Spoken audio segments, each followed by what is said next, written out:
ladies and gentlemen. Welcome to another edition of exciting Panther football. We are live in Bulldog Stadium in Waller, Texas. Charles Porter and Jonathan Stribling getting ready to give you exciting coverage of today's game, ladies and gentlemen.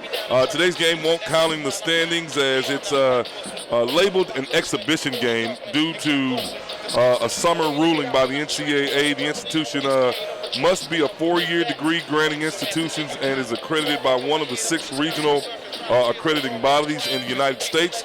This school, the University of Faith, is not, so we're labeling this an exhibition game. Kind of trying to be nice about it. Kind of a warm-up game. No?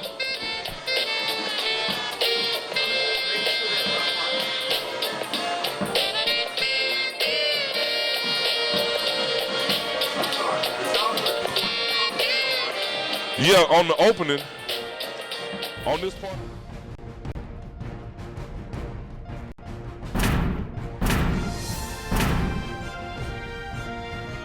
It's a legacy of my family to come to Prairie, so it's only. It's just fun to be the type of person where someone can pinpoint you on campus saying, hey, that's one of our athletes. It's great. It's very family-oriented. I chose PB because I'm looking forward to of the great competing in the coaching. track with my teams. Baseball for the school. I chose Prairie because I enjoy the pride and tradition.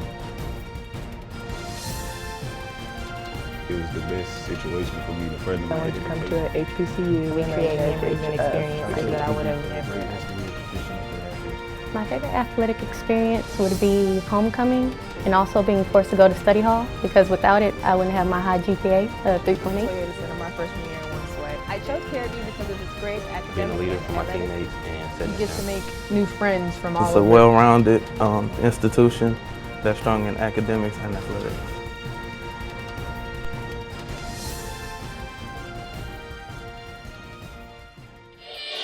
Okay, welcome back to Bulldog Stadium. Jonathan, you ever see those television commercials where they send you to a website to see America's greatest television bloopers? Well, this is going to be one of them, ladies and gentlemen. We apologize.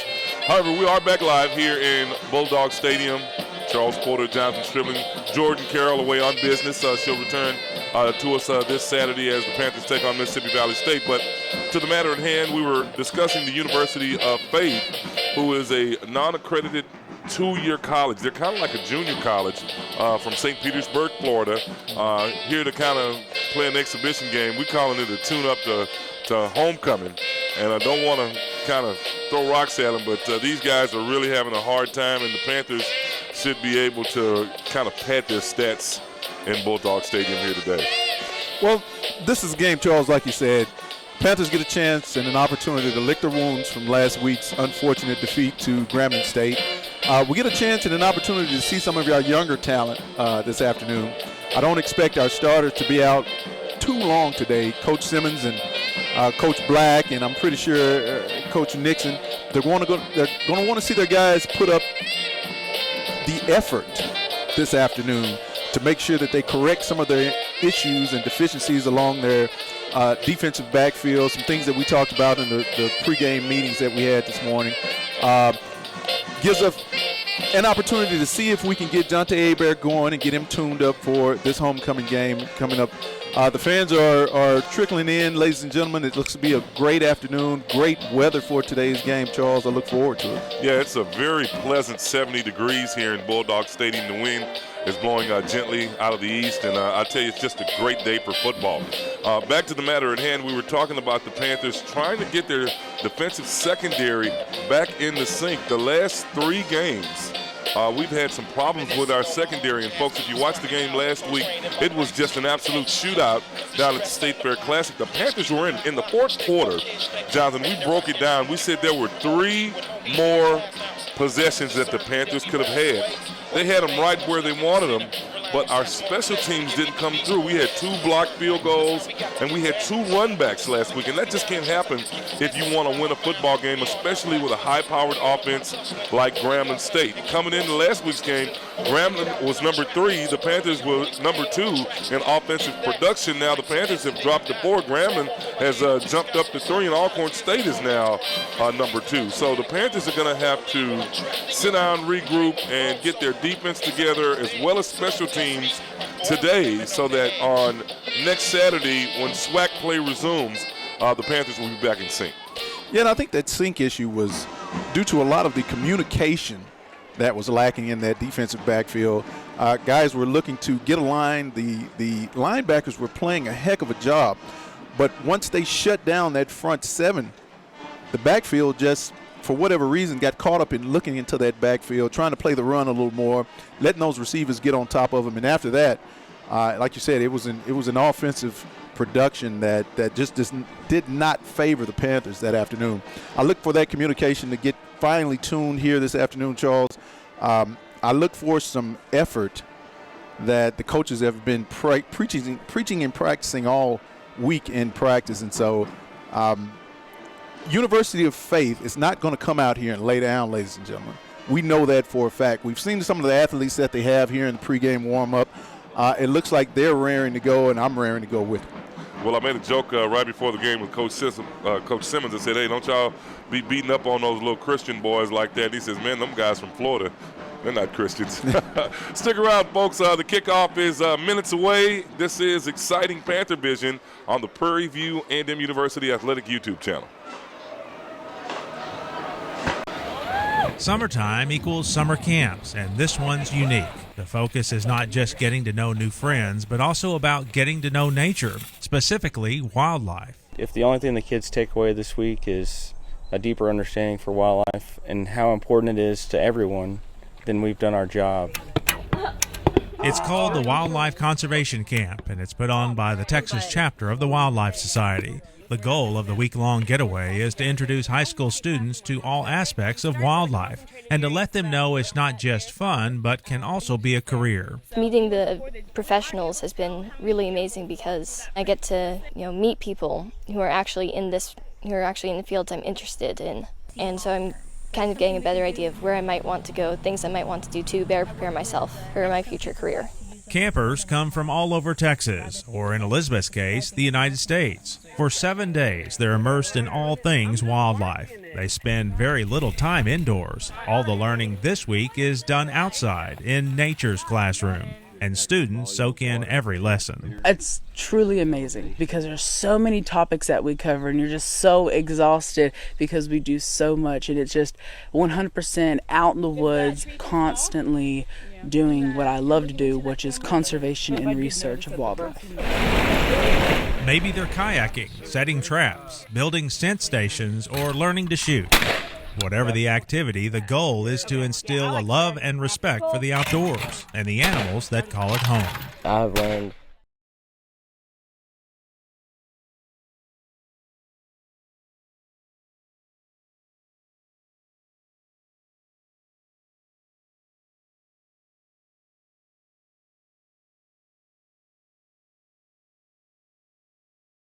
with Jonathan Stribling, the Panthers getting ready to tune it up in here in about a minute and 22 seconds. Jonathan, you got some quick information on our coaches.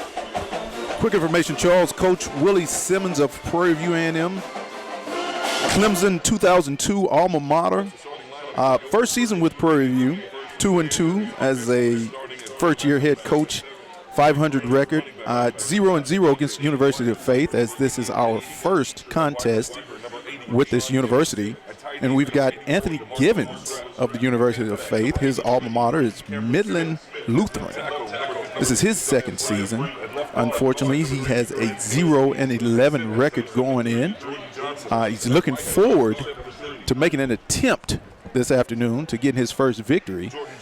He's one of those coaches that teaches discipline, teaches the finer points of the game, teaches leadership, and also just the correct way of an athlete to be a man and a human being in today's age of kind of misconstrued information and gatherings here, Charles.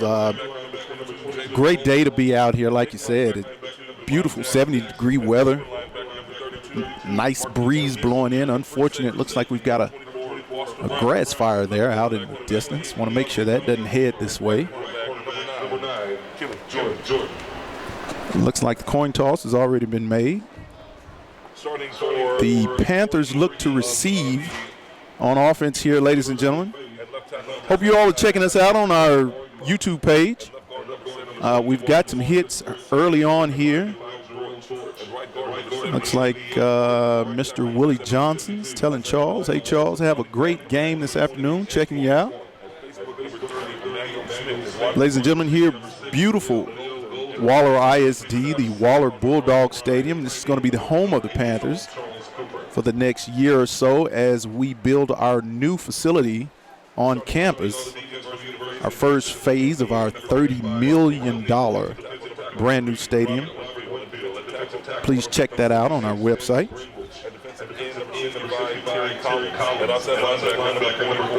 Exhibition game is going to be our preparation this week.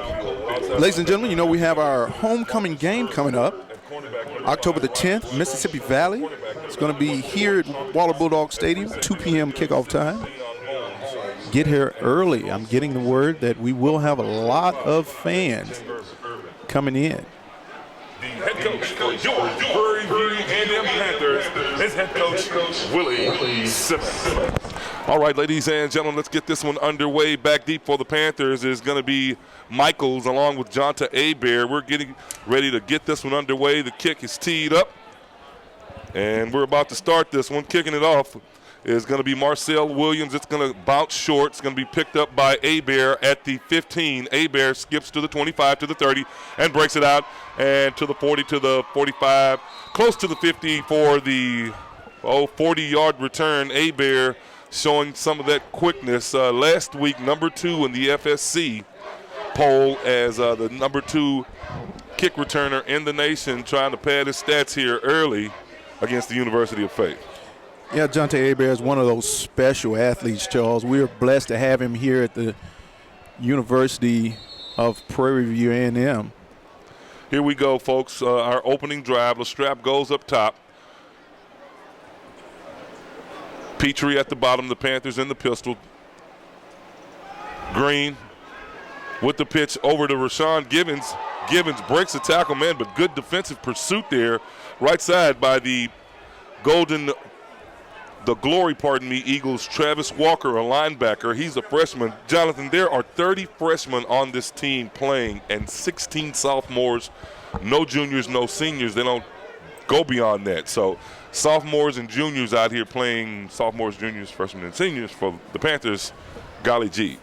Up top, we've got a slot. At the bottom, we've got Petrie in the pistol. Is Trey Green. Green's going to look right side. He has a man wide open. That's going to be a touchdown if he catches it. Gibbons catches it. Oh, and bumbles and fumbles. Great defense by Roderick Stroman, staying with the play. Unfortunately, folks, we don't have a lot of information on the Glory Eagles. The roster doesn't kind of tell us where these guys are from. Golly gee. Yeah, and that's one of the things we talked about in the pregame, Charles. Did a little research on these Glory Eagles. Even though they have they don't have a victory this year, they are a hard-playing unit, and their defense is not going to just lay down for these Panthers, and mistakes like this, unfortunately, may end up costing the Panthers. Wow, a miscue with the snap. The Panthers not ready now. Flags on the play, but the Panthers here in their opening drive looking rather disappointing here, guys. Come on, let's get it together. A mistake early in the first half, and it's going to be offsides against the Glory Eagles. And the Panthers will get another opportunity at it. But gee whiz, nobody was paying attention, or did the guy come across and did we hike I think what happened is our center went ahead and hiked the ball so that we can get the free play. It's going to be offsides on the Glory Eagles. 5-yard penalty? What's going on?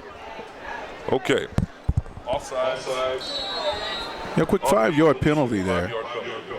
Repeat third down. And they're going to jump across again, another free play. Green. Well, they blow the whistle dead. That should be when they come across there. And the defense approaches, and we snap the ball. It should be a free play for the offense, but the officials blew it dead. That means maybe somebody moved. Well, it's kind of one of those unabated to the quarterback type calls. Like you said, once the defensive player gets into that neutral zone area, the offense reacts. You're supposed to be able to allow that play to continue as an official. There's not a false start that's going to be charged there to the Panthers. So the Panthers have to kind of wake up here, Charles. I think they got up on the wrong side of the bed here this morning and said, hey, guys, this should be an easy day. But we've got to start getting some things going here in the early going. 3rd and 2. The Panthers in the pistol. The strap goes right side. Quick pass, left side. Petrie has it. It's caught. Petrie at the 30. That's enough for the first down. Call it the 27-yard line. First down, Prairie View. And they're going to have to take this game seriously, Charles, because this is one of those instances where it's an opportunity for these guys to get out. And if they're playing lackadaisical, it gives them an opportunity to get an injury here early before homecoming. That's something we cannot have. Miscommunication again. Trey Green's going to keep it and spin around to the left side. Man, what are the Panthers doing out there? A misdirection play. Green looking to hand it off to in the backfield. No one's there. Hebert was the back. And we still get positive yardage out of it. But golly, here comes DeAndre Smiley onto the field for the Panthers. Smiley, the redshirt senior from Lufkin, Texas. Green's going to come out and take a break here. Sloppy start here for the Panthers. 2nd and call it 6 for Prairie View. 2nd and 7 for the Panthers. Slot right. Here comes Hebert in motion. Flags on the play. Smiley's going to keep it, and it's enough for the first down, but there might be some holding going on there right in the interior of the line. Let's see what's going on here. Also could have been pass interference. I saw that right cornerback there, Troy Thompson, another freshman, holding the strap there. Let's see. Offsides on the defense. Declined. First down. Offsides on the defense. That penalty is declined.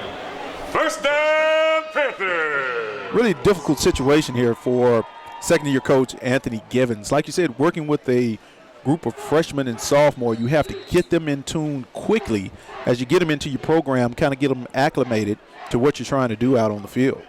At the bottom for the Panthers is going to be Andrew Michael along with Givens. Up top, we've got Petrie. It's a pistol formation. Here comes the Panthers. Quick pass over the right side. Touchdown, Panthers! And the Panthers in their opening drive gets the touchdown, which not a lot of fanfare here. Where is the man? Okay, here we go, ladies and gentlemen. That's going to bring out our kicker for the Panthers, Houlihan. Got it right that time? Got it right there. Owen Houlihan will attempt the point after. Yeah, it was a nice slant play on that touchdown pass. Snap is back, the kicker is up, and it's good. 12:32 left to play here in the first quarter. The Panthers draw first blood, 7-0.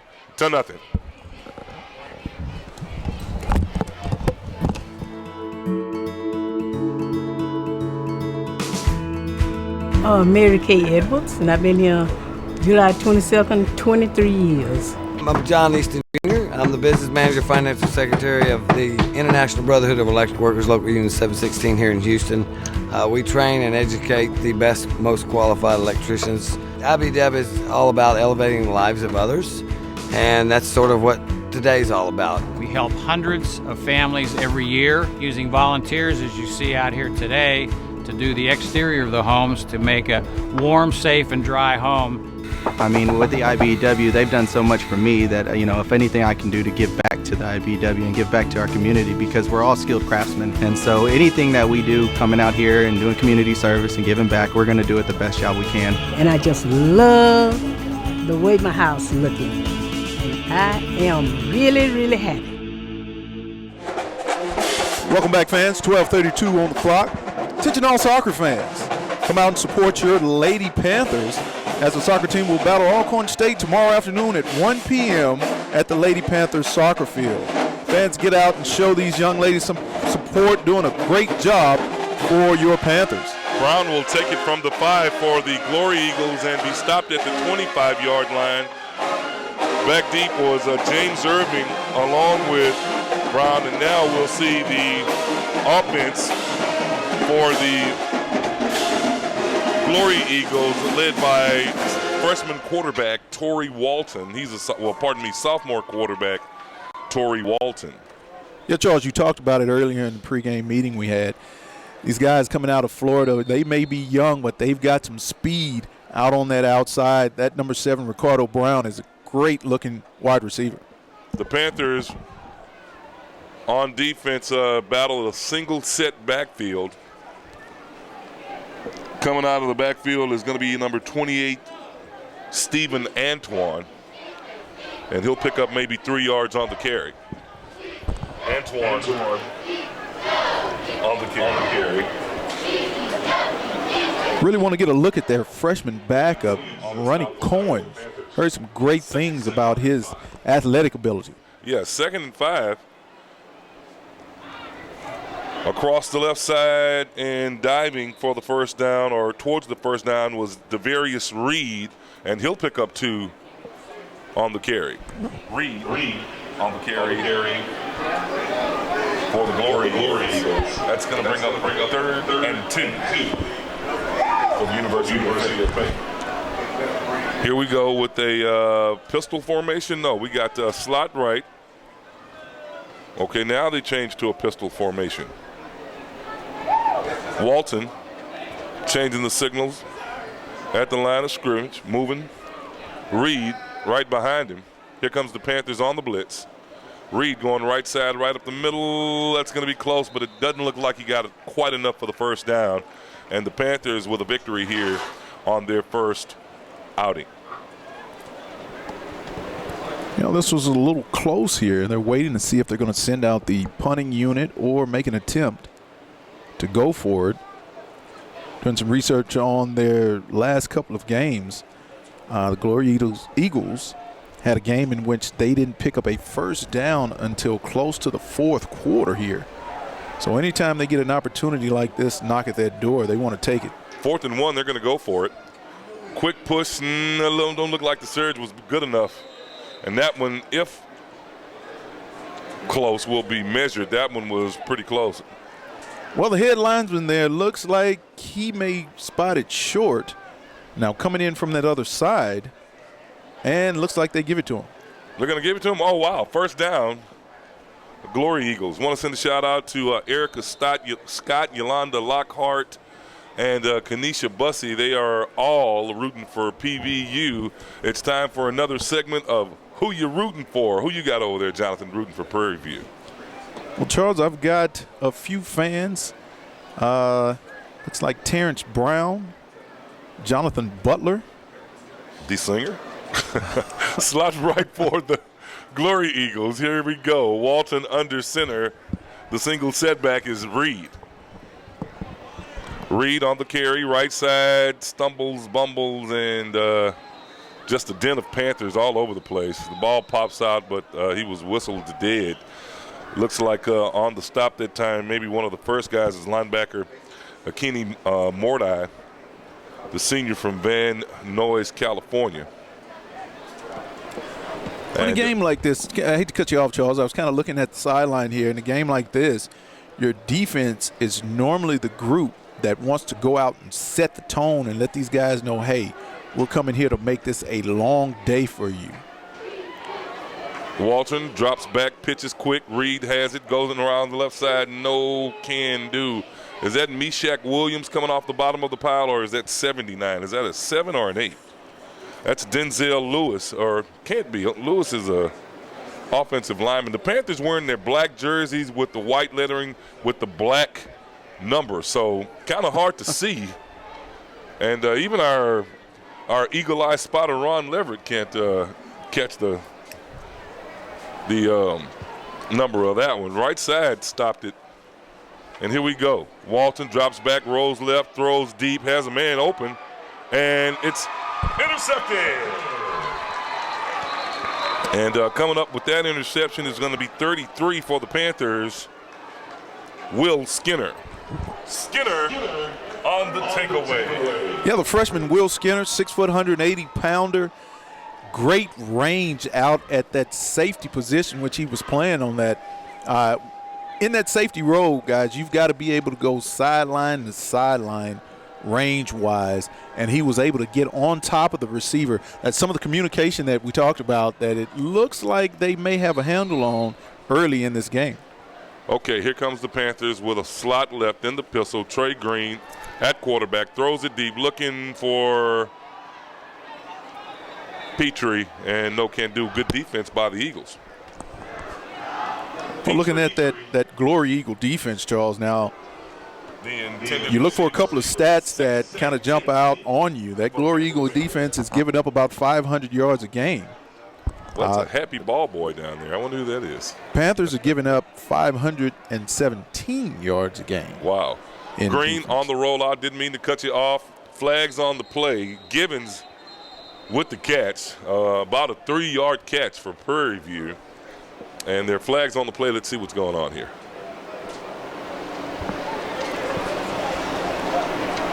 Offsides on the defense again? What? Illegal? Wait a minute. What's going on? He's beating his chest. What's going on? It's against Faith. So they're going to put it on the left hash. 1, 2, 3, 4, 5. Okay, well, that's got to be offsides.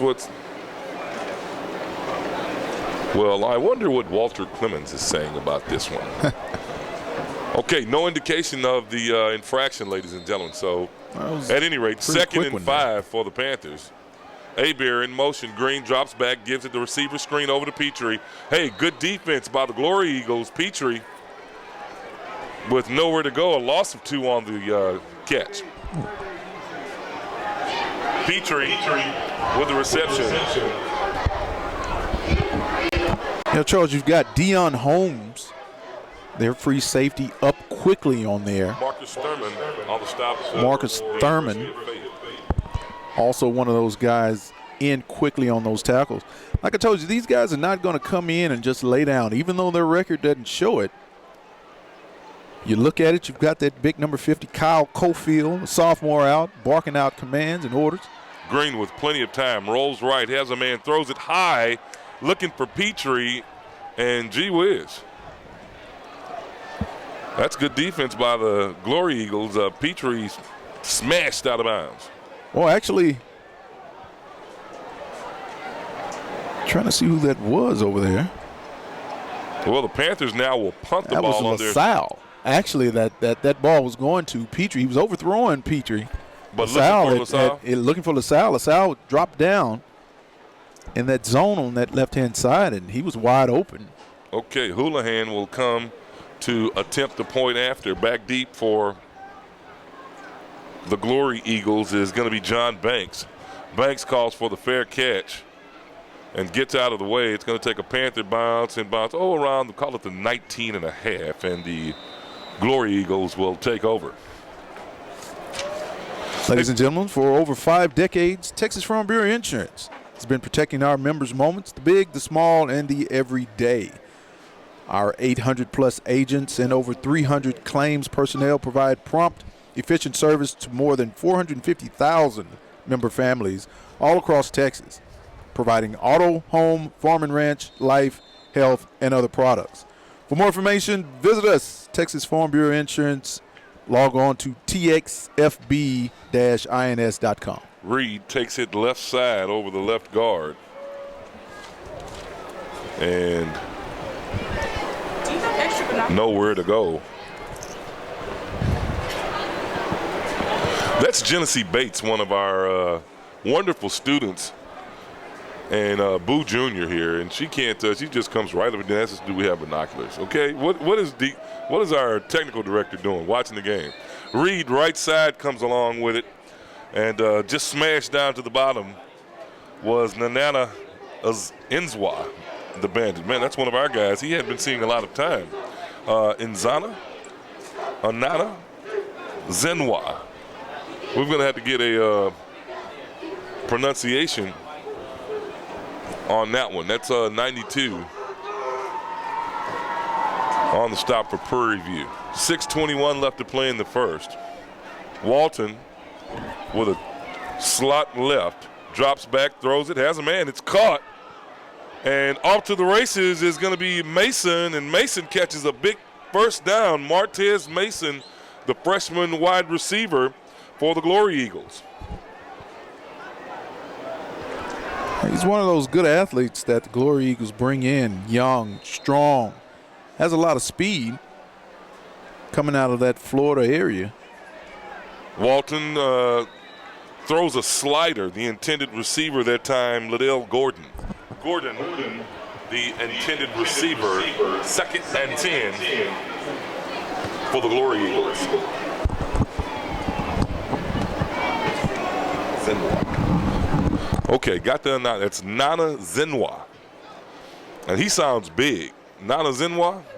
Say it real fast, and he sounds like he's a big guy, so I better get it right. Nana Zenwa. How about that?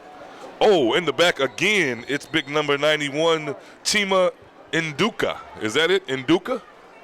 Tina Nduka. Everybody else is looking at me like, I don't know. Nduka on the stop for the Panthers.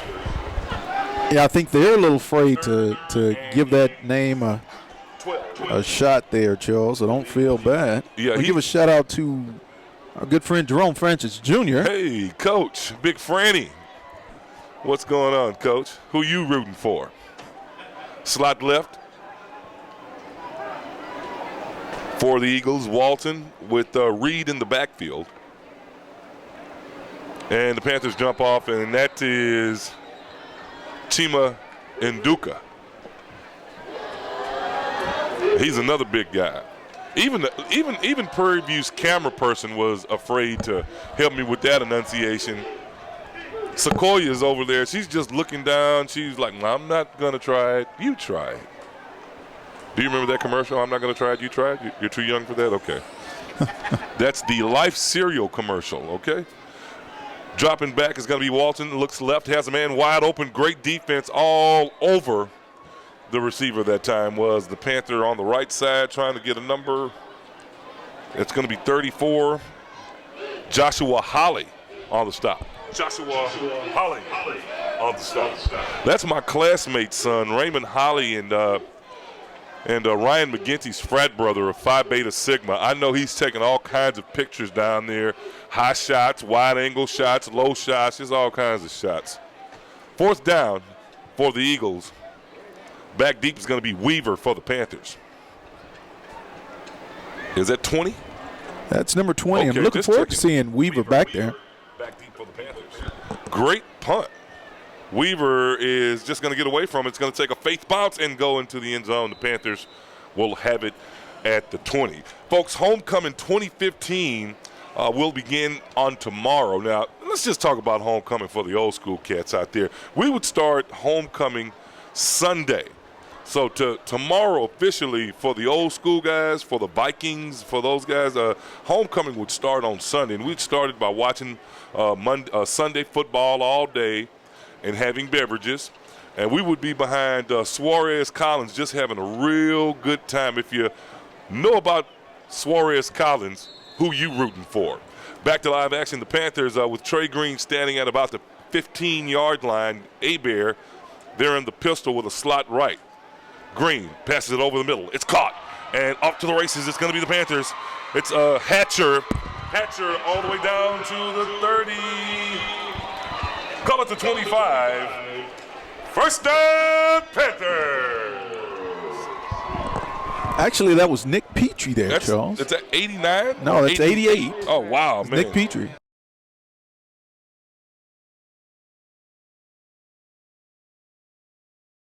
Petrie there. Those numbers on those jerseys are horrible. Check that. Petrie on the catch for the Panthers. First down, Prairie. But it's going to come back, though. Petrie with what? A face mask? Looks like a face mask on that play. A big 15-yarder. It's still a first down for the Panthers. And let's see. Where's the signal? Unsportsmanlike conduct. Did you see the signal? Golly gee. Okay. Is it me, folks? We'll go back and look at this one. That's for sure. Personal foul. Okay. Personal foul on the Panthers. That's going to be a 15-yarder, first down Prairie View. Slot left. And the Panthers just moving all over the place. Okay, now here, check it out. We need to put a spotter right on the official.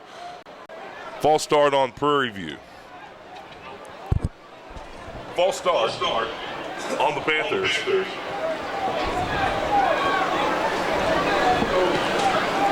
5-yard penalty. Repeat first down. 1st and 15 for the Panthers. 3:59 left to play here in the first quarter. Charles Porter, Jonathan Stribling coming to you live from Bulldog Stadium. Hebert will get it right up the middle. Hebert bounces it to the outside, gets to the 30, to the 25, to the 20, to the 10, to the 5. Touchdown, Panthers! And Hebert will run that one in quickly. Great patience there by Hebert. Charles, did you see how he patiently set up his blocks? The Glory Eagles were giving great pursuit on that play, but he was able to set those blocks up and get around that corner and go for 6.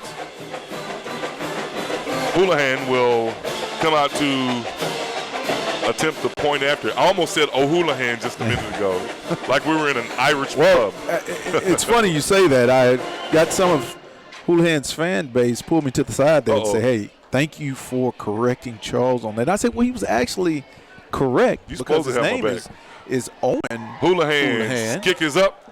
And it's good with 3:43 left to play here in the first quarter. The Panthers are on top, 14-0.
Kick was back deep. Game. Yeah, that gives you great. If I was playing, that gives you what's going on? They're telling you to start the clock. What's that? Reset the clock. Reset the clock. Okay, I thought they were trying to give each other a air high five. No, I'm just teasing. Raise the roof. Oh man, I'm gonna say something. Dropping back is Walton. He'll find a man right over the middle. Oh, great defense. It was right where it needed to be. Good pass and great route ran that time by number 80. Kendrick Battle, a wide receiver from somewhere in Florida, because we don't have the hometowns of these guys. And that was number 16, Jalen Thibodeau, 5'10", 180-pound redshirt senior with the great defense, able to break up that pass over the middle. The receiver had a step on him there, but he's got great recuperative speed, able to knock that one down. Slot right. Quick pass right side over to the coach, and Givens is going to catch it. Anthony Givens, the coach for the University of Faith. Great pass to him. Got a chance to speak with Anthony Givens on yesterday. They were about an hour outside of Houston, motoring on in. He's like, Mr. Stribling, give me an opportunity to get settled in here. We've got a lot to to kind of get down and get my coaches. Well, in your defense, since you defended me on the O'Houlihan deal, I tried to get in touch with him several times early in the week, also to get some information to no avail. So, well, I got his hotline yesterday. You got his hotline? I tell you, man. I got the direct line. Looks like it's going to be false start on the offense, 5-yard penalty. False start. On the offense, 5-yard penalty. Repeat third down. Okay, it's 2:26 left to play here in Bulldog Stadium. A beautiful day for football, man. I know you can't wait for us to leave this establishment, stop by and just get the potatoes, because I've got the steaks already. Mike West is going to join us, and we're going to watch football for the rest of the evening. Walton drops back to pass, has the tight end wide open. He'll get back to the original line of scrimmage. That's going to be 89, Alan Burns with the catch. Burns with the catch for Glory Eagles. Fourth down. And I have to go down there and talk to Burns. Looking at him in pregame warm-ups there, he had that same issue with slipping on the grass. I have to go tell him, hey, guy, you're going to have to change those cleats at halftime. Or is he playing in the Air Jordans or what? Okay, just checking it. There might be the shoes. Weaver back deep.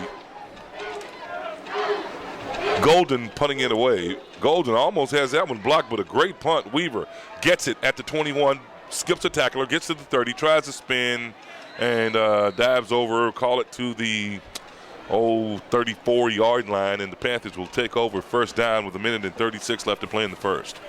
Once again, Charles, this gives us an opportunity for our special teams to clear up their miscommunications and their issues from the past game. Watching those rushers there, they're going to have to make sure they're getting a little antsy. They're getting closer and closer and closer to that punter. They've got to make sure that they don't make the mistake of running into the punter and giving the Glory Eagles a first down. Okay, the Panthers taking over. Boy, it's almost time for another segment of Who You're Rooting For. A story that involved one of the university cheerleaders. And you know, I'm old school, and I gave us some history about who you're rooting for. We'll talk about that in a moment. Slot right.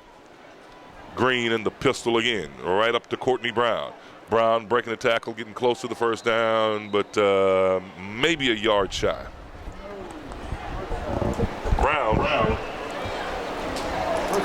on the carry for the Panthers. First down, Prairie View. Panthers get enough for that first down. I can hear Ron Leverett out of my good ear over here saying, "I know that's the first down, man." Want to send a shout out to Lindsay Leverett, and is she in Fayetteville?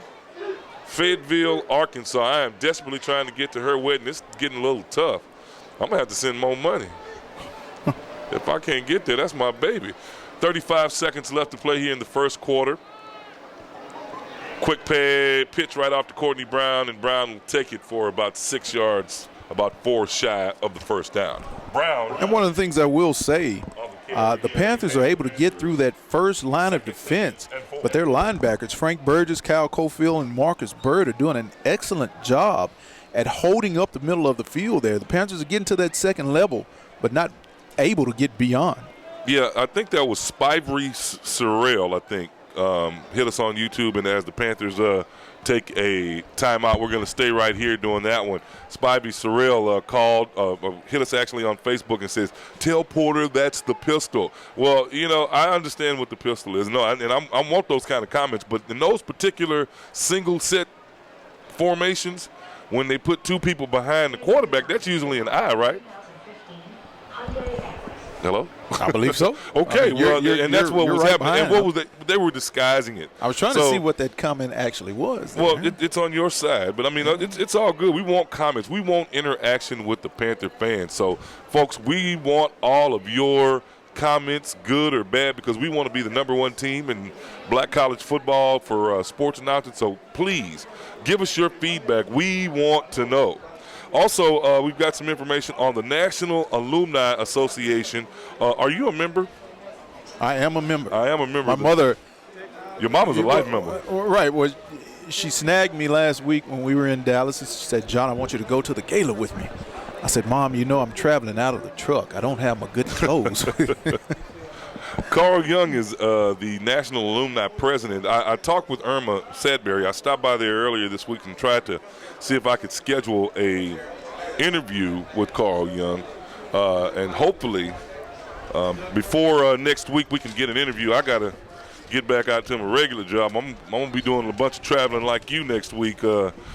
Down to Cuero, back to Cuero, down to Cuero again, and then back Thursday for another edition of exciting women's volleyball. The Panthers will take on Texas Southern this Tuesday, and Grambling on Thursday. We'll talk about it in a minute. Volleyball. In the pistol with a slot right to give it to Brown. Brown breaks the tackle, and gee whiz, good defense by the Eagles. And Brown maybe picks up 3 yards on the carry. Courtney Brown on the carry for the Panthers. That's going to bring up a 3rd and 5 for the purple and gold. 14:38 left to play. Well, I was looking at that defense there. It's number 29 there. I'm not sure. It doesn't show a 29 there on defense, but excellent range coming out that outside defensive end position, linebacker, stand-up linebacker. Well, able to slide over and get that. Green will keep it and go around the left side. That's Anthony Bascombe that was on that previous tackle. Green with the carry, and that's going to be enough for the first down for Prairie View. Trey Green with the carry for Prairie View. First down, Panthers. Well, I anticipate all of them. You know, can you imagine if we were allowed to tailgate in this area around Waller? Man, it's beautiful over here. Up, offsides there. Here comes flags. Nope. They're going to throw it right up the middle of Courtney Brown and nowhere to go. But if we could get one of our cameras to pan around and show all of this area around the stands at Waller Bulldog Stadium, folks, can you imagine the Panthers tailgating and all of this beautiful countryside, especially on a day like today? Man, I tell you, Waller would be on fire with smoke. Back to live action. We're in the pistol. Green will give it to Courtney Brown again, and this time the defense is on point. And is that 69 or 29 all happy and jolly for the Glory Eagles? I got too much stuff going on here. That's going to be number 69. 29? Wow, he's a big guy. Anthony Bascombe's getting in there again. I didn't see that one. Some stats from someone. And people are always going in people's bags. See, and we've stuff. got a little one here that's looking to get on the broadcast. Who's this rascal here? He's going to stay up here with us. Quick flare pass out left side to Abear. Abear trying to make a move. Makes a couple of moves, still on his feet, but has to step out of bounds. And now that's going to be a 4th down. That is a good defensive stand by the University of Faith. And like I was teasing Coach Simmons, and Simmons was right. These guys are not, as you said, going to come in here and lay down for Prairie View. And we just expected this to be a virtual blowout. But Faith coming in with a lot of it and playing hard against the Panthers. And I can see the coaches, Charles, and you talked about it on the sideline there, getting a little animated with their players, letting them know that, hey, guys, this is not a cakewalk. We've got to come out and execute the game plan and get these guys out of here with the loss. Okay, the Panthers are going to go for it on 4th down. They're going to call a timeout. And let's talk a little bit about Panther volleyball. Man, the interim coach, Tacho Tyler, having a rough start this year. 0-16, I think it is now. Hadn't got a W yet. But she's playing with, not a win yet. But she's playing with 9 freshmen. Okay, so you got to understand this is a rebuilding year for Prairie View and the beginning of a new era in volleyball. And Coach Tacho Tyler just having a difficult time here in the interim or in the beginning, trying to find the Lady Panthers' way. Now, they've got some big games coming up. 3 home games in a row. We'll take on Texas Southern on Tuesday, ladies and gentlemen. You can catch all the play-by-play in action with yours truly and Jordan Curl starting at 6 o'clock with the pregame show. And then we've got Grambling State coming in on Thursday to take on the Panthers. So we need some support. Those are some big games, and it starts conference play for Prairie View. Back deep for the Eagles is going to be John Banks. Houlihan getting ready to punt it away. You talked about big games. Those are some big shoes to fill there, Charles. Coming in to coach after the legendary coach Alicia Pete. All of those wonderful years she gave us as head coach of the Lady Panther volleyball team. Houlihan with that running punt. He's averaging 40 yards a punt. That's a good one. Bounces on the 2. Oh, man, and the Panthers can't get it. But what a punt. Houlihan averaging 40 yards per punt.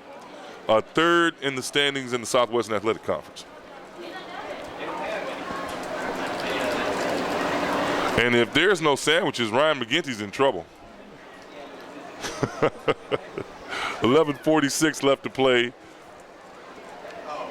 here in the second quarter, folks. 14-0 is the score.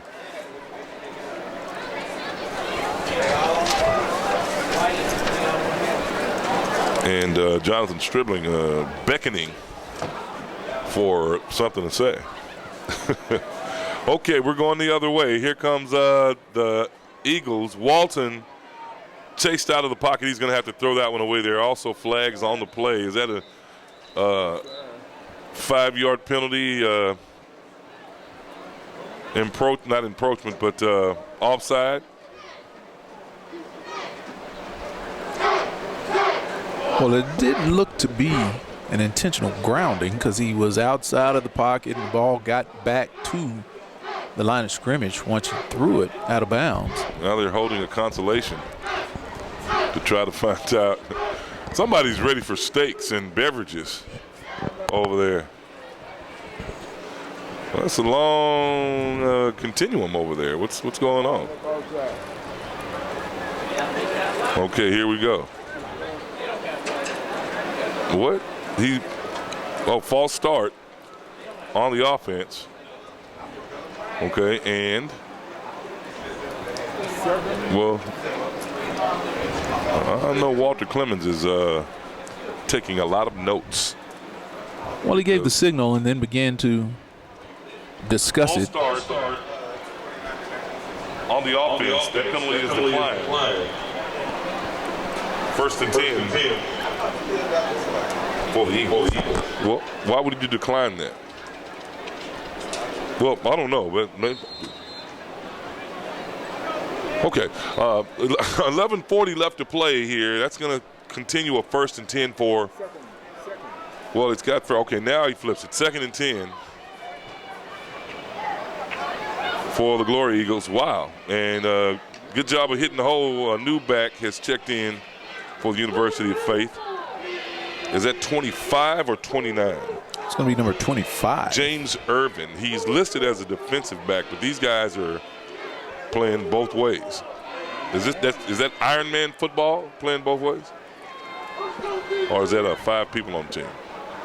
Well, you've got a lot of these guys that are specialists now in today's game, so they don't do the Dion and go offense, defense. But when you're in a situation like the Glory Eagles, fumble on the play. You have to do. Fumble on the play. The Panthers have it. 1st down, Prairie View. Well, the Panthers will get that one. And, G. Willikers in the red zone. The Panthers pretty efficient playing both ways. Is it Iron Man football playing both ways? Or is that 5 people on the team? Well, you've got a lot of these guys that are specialists now in today's game, so they don't do the Dion and go offense, defense. But when you're in a situation like the Glory Eagles, fumble on the play. You have to do. Tackle. Aggressively pushed on that right shoulder, getting up the field. Oh, wow. Bear in the backfield, stopped immediately. Good defense by that's Dion Holmes coming in from the outside linebacker position. Bear on the carry. Holmes on the stop from the University of Faith. The Panthers score 76% of the time here in the red zone, 19 to 25 attempts when they get beyond the 20.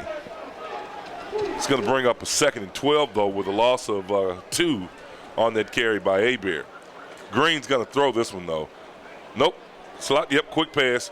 Petrie across the middle. Touchdown, Prairie View. Well, that's easy. You get a one-on-one down there with Petrie, and you've got zone up top to the 3 receiver side. You can't beat that. Well, he called like you just called it out. He caught that linebacker peeking in, where it looked like he should have drifted out a little bit. He may have been able to take that slant away from him. Yeah, what you do on the single receiver side is that linebacker carry.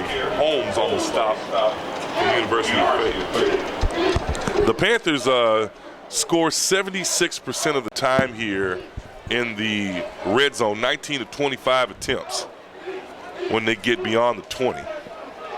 It's going to bring up a 2nd and 12, though, with a loss of 2.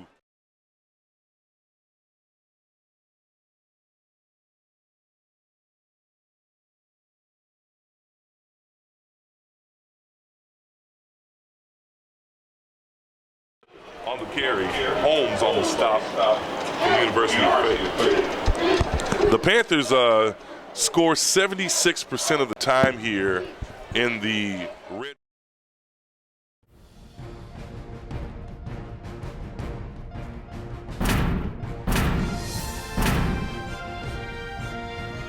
It's a legacy of my family to come to Prairie, so it's only. It's just fun to be the type of person where someone can pinpoint you on campus saying, hey, that's one of our athletes. It's great. It's very family-oriented. I chose PB because I'm looking forward to of the great competing in the coaches. SWAC with my teams. Play baseball for the school. I chose Prairie because I enjoy the pride and tradition. It was the best situation for me to further my I wanted to come to education. an HBCU. We create memories and experiences that I would have never. My favorite athletic experience would be homecoming and also being forced to go to study hall because We're back live here in Bulldog Stadium. Houlihan kicks it back deep. And James Irvin can't field it. And the Eagles, now he touched that one. Is it spotted still at the 25? Oh, will that one go to the 20? They'll still spot it at the 25. The mighty marching storm in the background, ladies and gentlemen. Man, I tell you, the band has done a fantastic job all year, man. They're grown to 300 plus down there, man. Our band director is doing a fantastic job, and man, it was so exciting to see them come in BBVA Stadium down.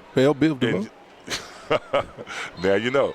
On the carry is going to be Reed. He'll be stopped there at the line of scrimmage. But, I'm going to have to go down there and have a chat with the band director because the most exciting thing, one of the most exciting things about the State Fair Classic was the Prairie View Band showing up just before kickoff. Prof. Edwards would do that on purpose. He's like, nah, we're going to wait, y'all, because that would be our moniker.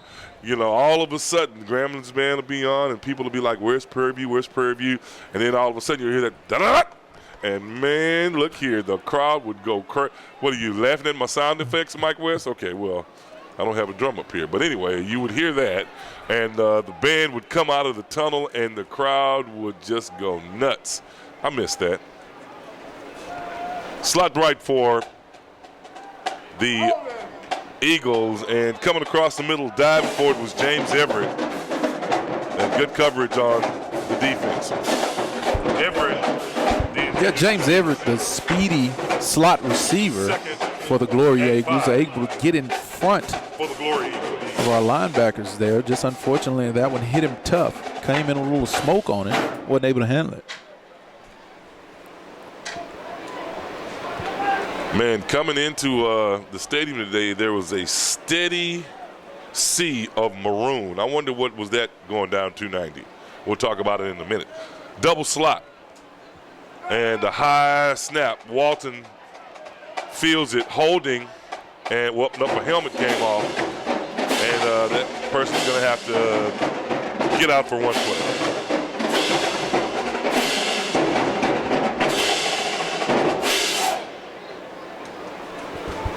Now, was his helmet jerked off? That's Meshach Williamson. He'll have to come out for one play and get that helmet looked at. And it's going to be a face mask. Yeah, I thought it just was snatched off. Personal foul, face mask against the offense. 15-yard penalty. Repeat second time. I think like one of those when you see those NFL officials. It should be a loss of down, right? I think I made a boo-boo. It should be a loss of down, right? Well, he still got second there. I thought that was a loss of down if the defensive infraction occurred, or the infraction occurred by the offense and it was a personal foul. Obviously not, though, because they're going to keep the second down marker on there. Reed finds a corner and gets back to the original line of scrimmage, puts down a head of steam, and starts running. Reed on the carry for the Eagles. 3rd and 11.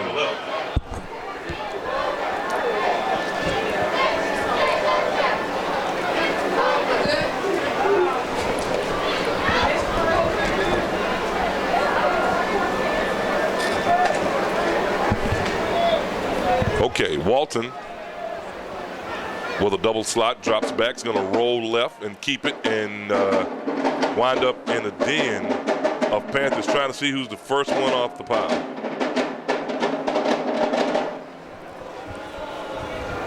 Walton on the carry for the Glory Eagles. 4th down.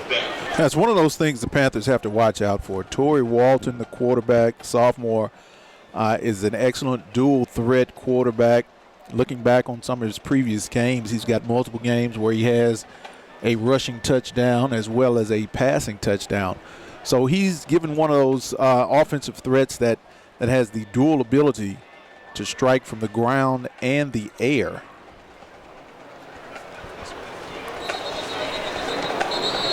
Flags on the play. Maybe in a cooler back around there or in that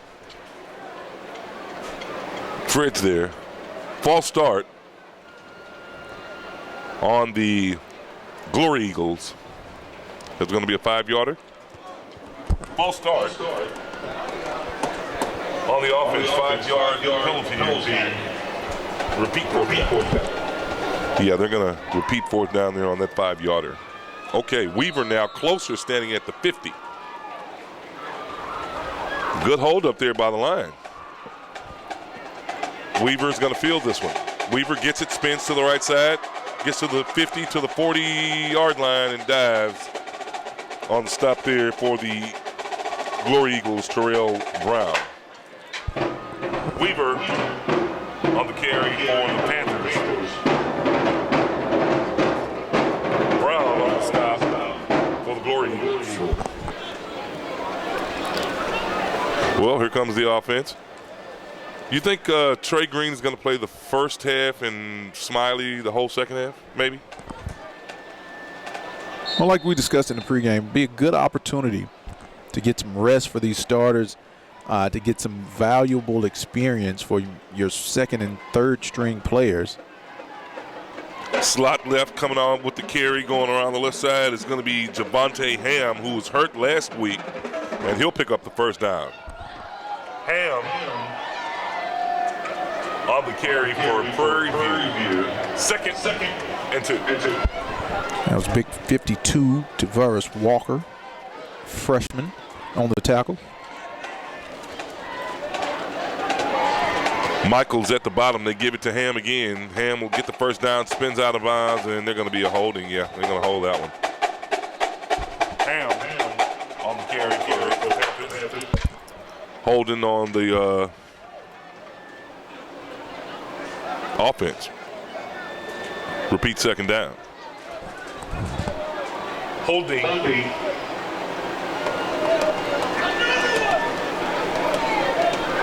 On the offense.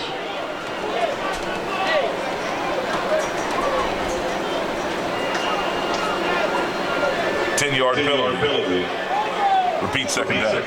Okay, I mean, what are they doing out there? Does he? Folks, you're watching and I'm just talking about it. Trying to get it right. The camera people are chuckling now. Want to send a shout out to Erica Scott, who you're rooting for.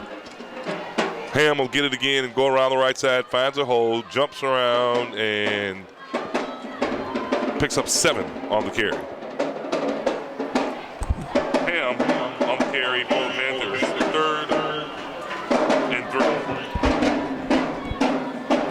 That was number 8, listed DJ Grant, listed as a backup quarterback. Another one of those players that versatile. They had the flip-flop. Came as a quarterback, but turned into a receiver. Well, this one turned into a defensive back on that play. Slot right in the pistol. Here comes Abear. Smiley will keep it on the option and get across for the first down. Smiley on the carry. First down, Panthers. A sparse crowd, to say the least, here in Bulldog Stadium. Another quick play right up the middle. Looks like the Panthers are going to try to wear down his defense a little bit. Big Denzel Lewis and Sean Pierce and Jordan Johnson, Glenn Hazley, big 56 Freeman, to say, hey guys, fire off on the ball. Let's open some holes for these running backs. Slot right here, a 2nd and 9 for the Panthers. Abear gets it. Abear goes around the left side to the 10, to the 5. Touchdown, Panthers! But that one's coming back. Yeah, that's coming back. Golly gee. Still got to, hype it up. Gee willikers. I tell you, it looks so good to have a technical department over there. We've got guys over there, Michael West and Ryan McGinty over there working on those computers. I've never seen Ryan so into something. He's just into, I'm telling you, he's putting those new commercials in and doing all kinds of stuff. I tell you, the broadcast has improved in leaps and bounds. Ryan McGinty going out doing a good job getting us some new stuff. Yeah, Charles, he's saying Johnson, Glenn Hazley, big 56 Freeman, to say, hey guys, fire off on the ball. He's got their Panther Vision shirt on. We ought to put these on sale. I bet you we'd sell some. We can get that money and donate it to the program, the Panther Vision program. Get us some even more new gear. New gadgets. I mean gadgets. Yeah, you're right. I'm sorry. We've got plenty of gear. Fake it to Abear. Good defense by the Glory Eagles on the stop for the Glory Eagles 73. Wow, they've got some guys out there with some different numbers, because I don't have a 73 listed. Is that 73 over there on that end? On the defense, well, Ron Leverett, we might need to get you a newer pair of binoculars. You've had those since I played. Here we go. Back to pass. Green. Plenty of time. Abear catches it at the 5. Trying to break a tackle, but not quite enough for the first down. And that's going to bring up a 4th down and an opportunity to see Houlihan. See, they messed me up when they put Owen Houlihan. Makes it Houlihan. Just makes it sound good. The Panthers are going to go for it on 4th down. They're going to bring in DeAndre Smiley, the big truck driver. I'm sorry, was listening to Mystical this weekend. Yeah, and you talk about Smiley. I was watching him as he came off the field on that play before, the 6'2", 250-pound senior, and he looks every bit of it. They give it to Abear. Abear finds a hole, bounces out to the left side, and they stop them with the 4th down attempt. That is not enough. Shame. On the Panthers. Golly gee. And that was number 38 on the defense. It's listed Richard Newton, freshman defensive lineman.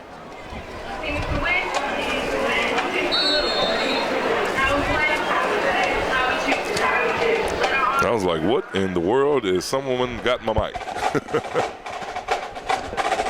That's great technical staff here for the Waller Bulldogs as well. Back to action. Walton standing back, hands it off to, is that Reed in the backfield, and Big Meshach Williams and a ton. Markeely Williams on the stop for the Panthers with a lot of help. Williams on the stop for the Panthers. Second and 15. And the band starting to play as soon as I start talking. That's not happy. There's a delay. So when they play and I'm trying to talk and then it's bouncing back, it's rather difficult, folks. We go back after every game and break down this game, and I think we're our own worst critics because we're just all over it. And Jonathan goes back and tells me what I did, and I tell him what he did, and mostly he's telling me, looked like that should have been flags on the play there. And okay, that's going to be holding. The intended receiver was Liddell Gordon, and one of our guys got a hand on him.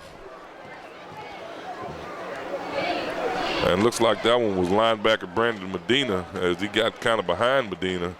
I told him those guys from Florida, it seems like everybody from Florida can run.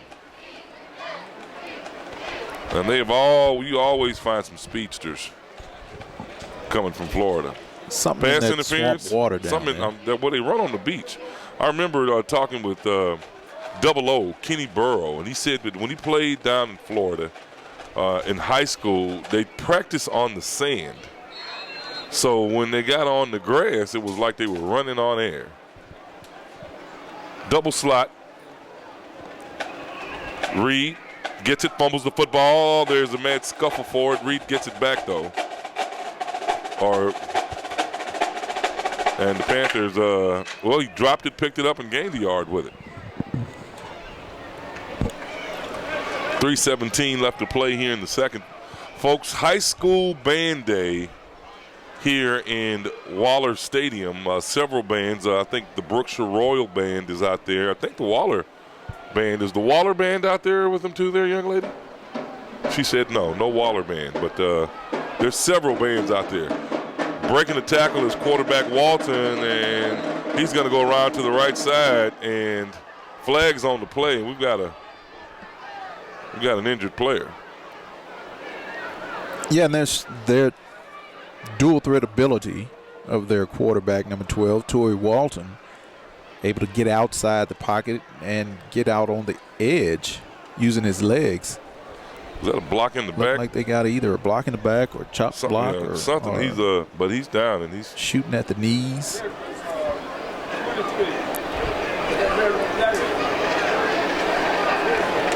Down on the carpet is going to be Reginald Jackson. He's a cornerback from, is that Mobile, Alabama? Yeah, Glendale High School. And let's see, that's going to be a block in the back. And that's going to be a 15-yarder. That's going to bring them all the way back. And the way the athletic staff is working on him there, looks like he may have gotten the wind knocked out of him. Yeah, that was a tough hit. Those are always tough when you don't see them coming. Yeah, that looks like all it was. Let's give him a big hand, folks. All right, yeah, he's going to be all right. Just got the wind knocked out of him. Yeah, just couldn't breathe there. And that little ball boy over there is like he's a trainer, man. You all right? Like he's on the team. I started not to let him come to the game today. He's camping out the Boy Scouts, the Prairie View Troop. Ooh, I don't want to say it wrong. I'm going to get in trouble. But the Prairie View Boy Scouts are having a camp out not too far from him. And I tell you, he had to come to the game. I said, well, boy, what if he was in the wilderness? He said, I wouldn't have went. It's a Prairie View game. I can't keep him away from this. Oh, this is what he loves. I'm telling you, I ain't never seen nothing like it. Double slot for the Eagles. Walton's in the backfield with Reed. Reed on the carry, goes around the right side, nowhere to go. The Panthers just standing there waiting, licking their chops. 88 or 98 on the tackle.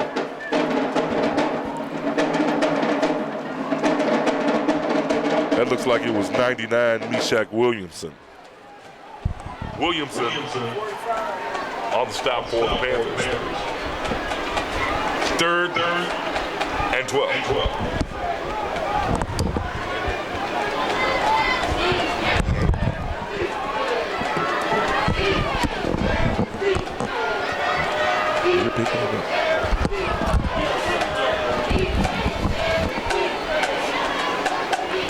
Like they got a free play there.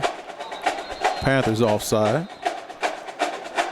1:43 left to play here in the second. The Panthers jumping.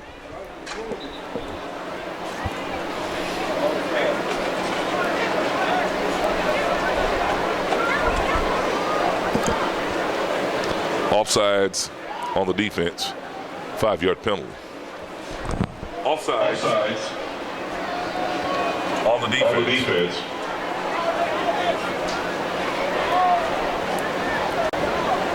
We've got our defensive coaches looking to be a little more aggressive here. The guys are a little antsy there and not able to hold their water on those hard snap counts.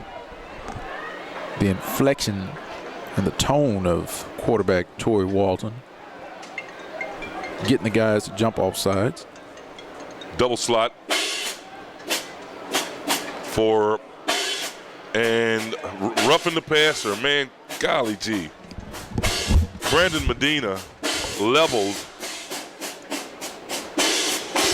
Walton, and that's going to be roughing the passer. Personal foul, roughing the passer against the defense. 15 yards. Wow, that's going to be a first down. First down. Glory.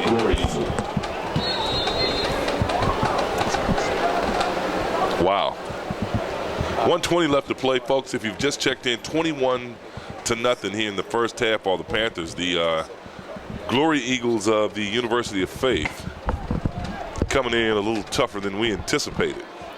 Yeah, these guys, like I said, they came in with an attitude that, hey, they were going to give their all here in this game, and they've given Prairie View an excellent ball game. Walton, the two-step drop. Golden had the step. And it's going to bring up a second down. And check that, that's 10. Well, they've got several players out there with different jersey numbers.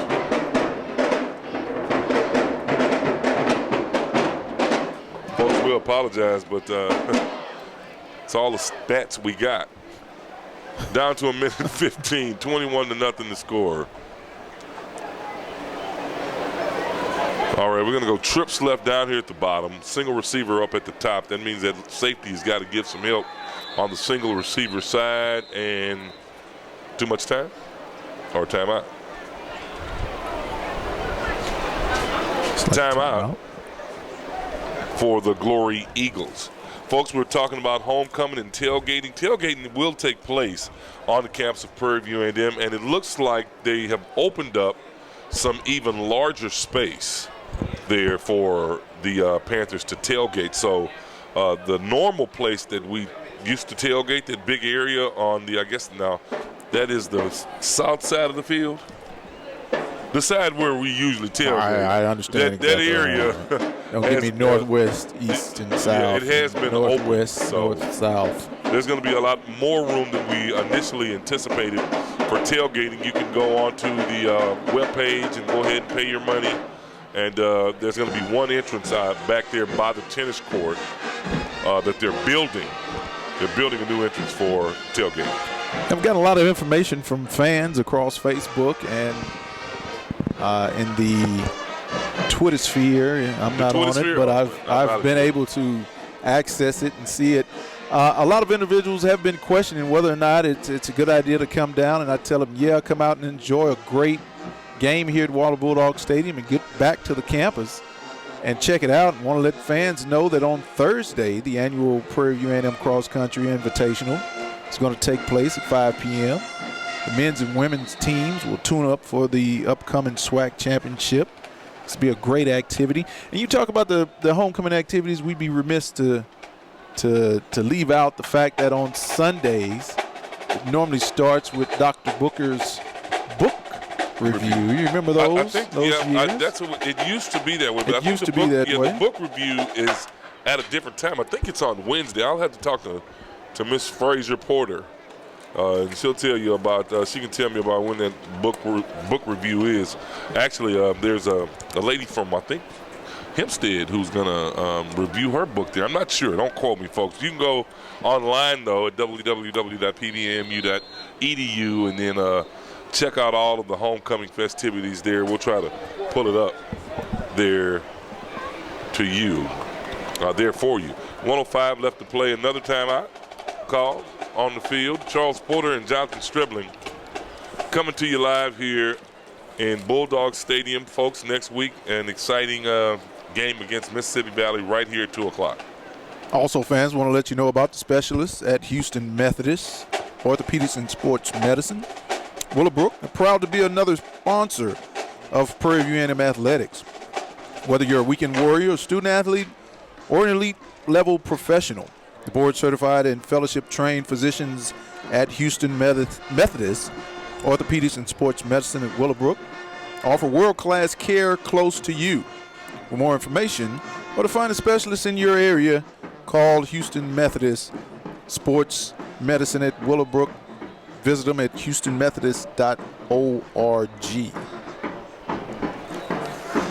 Wanted to send a shout out to Teresa Gatlin and Sadie Signs, who you rooting for. They shared our post on Facebook. Anita Faye Williams, my good friend Michelle Shaw, Karen Berry, Sydney Williams, Squidly Diddley, you're number one with the bullet on my chart. That was just one of our little jokes we used to say. But Sydney Williams, my good friend, listening to it and watching exciting Panther football. Walton just scrambling. He's got a lot of running room and just weaves his way to the 40. You said he has a lot of athleticism, and he just showed it there with another 40-yard scamper. And Walton, over these couple of games, Charles, kind of watching old game tape, he's understood the fact that if these guys get out in man-to-man press like they've been doing, if he can get a break in the line, which he just did, he can scamper for some yards. Reed going around the right side, gets around the 28-yard line, and that's enough for the first down for the Eagles.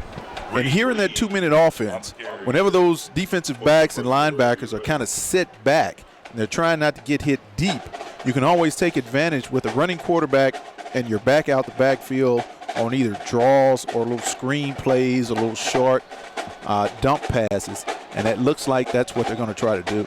Yep, 40 seconds left here in the first half. Walton's in the shotgun, and the pistol formation coming across in motion is Kendrick Battle. Walton trying to go to the one-on-one.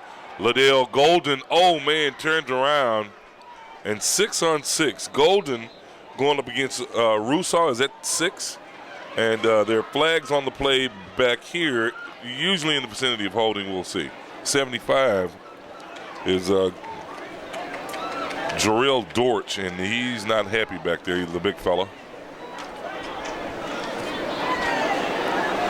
Looks like an illegal shift. Illegal shift on the defense. That penalty is declined. On the offense, that penalty is declined. Illegal shift. On the offense, that penalty is declined. Third down.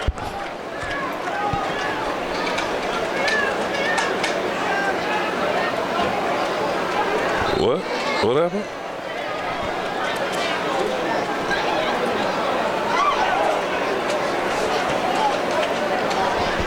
Yeah, we're trying to see if that was either accepted or declined.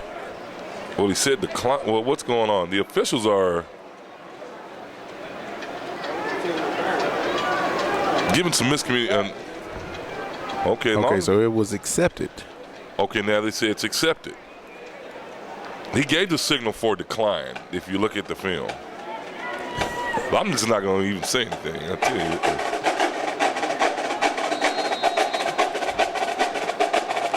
I'm I'm looking for Mr. Walter Clemens here. Folks, coming up at halftime, we're going to take a couple of breaks, and then we're going to come back and let you see our halftime show. High School Day here in Bulldog Stadium for this game. I think that is going to be the Brookshire Royal High School Band here in our, well, if I'm standing here, it's going to be our west end zone, and then in our east end zone is another band. I went down and asked those guys for the number of the bands that are in the stadium, but nobody ever showed back up.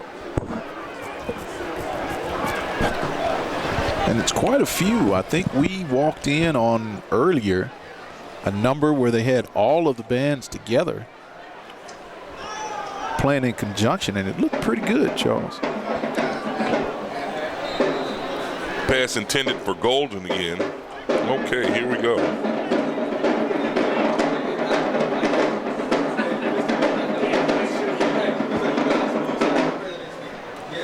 It is high school band day.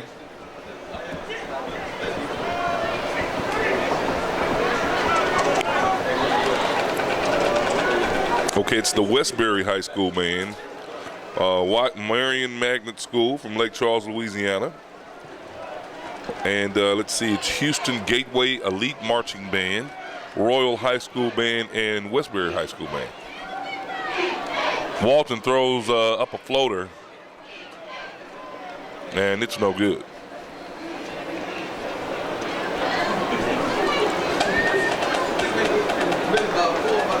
And that should bring up a fourth down here.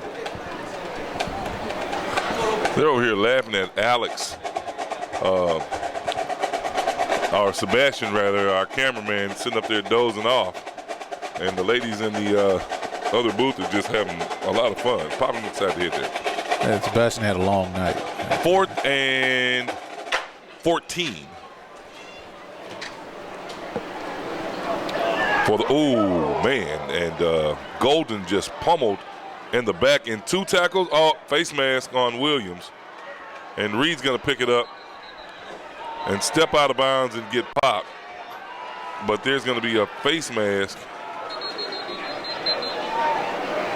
there. As, saw that one.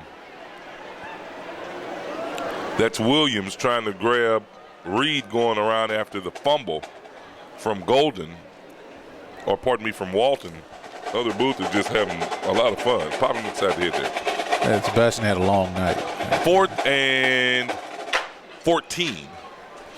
20 yards. But if it's a personal foul, it should bring with it an automatic first down for the Warriors. Yeah, personal foul. Still going to be, well, it's going to, the spot on the field shouldn't matter. The personal foul is an automatic first down. It should be an automatic first down based on the foul that occurred or the infraction.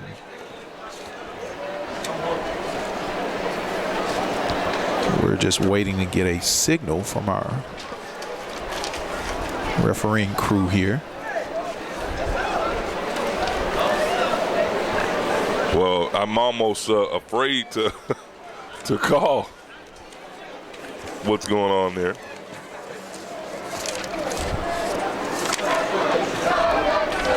Friends, we want to let you know about our partner over at the university, Sodexo. Other booth is just having a lot of fun. Popping inside the head there. And Sebastian had a long night. 4th and 14.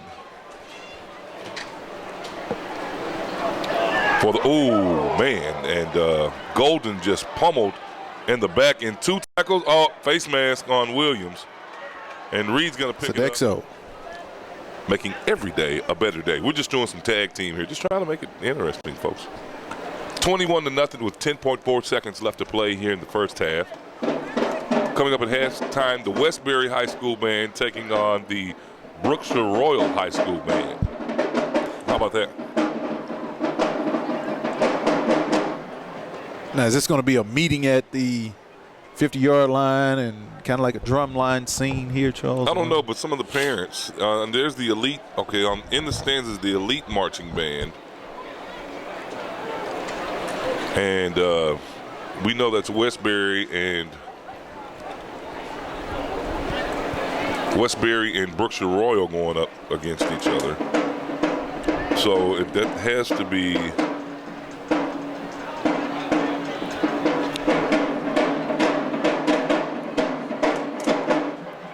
Houston. Nope, that has to be Marion Magnet School from Lake Charles, Louisiana. They traveled a long way. A good friend, Fred Lewis, over there in Pine. Little shorty setting up a birthday trip. I believe it's going to be next week. Trying to get down to Coshada on the bus. I told him, hey, I've got my card in the truck. I might have to join you on that one. I'll be on my week off. No, you'll be back in Cuero. Turkey Day. The Turkey Fest is next weekend. We'll miss it. It always happens on homecoming. Trey Green scrambles out of trouble. Wow, and lets one fly, going deep, and it's intercepted with no time left on the clock, ladies and gentlemen. Oh, flag. 89 pushed one of the other guys, one of our guys, or pushed one of them. That was Ramel Hatcher. And, wow, I was surprised we didn't get a flag on that one, folks. It's halftime in Bulldog Stadium. The Panthers are up 21-0. Prairie View A&M University is about the students. Students don't just come here for the education. They come for the faculty, for the creativity, the camaraderie, an excellent standard of living, and the school spirit. They come here to gain something profound and to give something back. Students come for the tradition of excellence. This is Prairie View A&M University. Our tradition, your opportunity.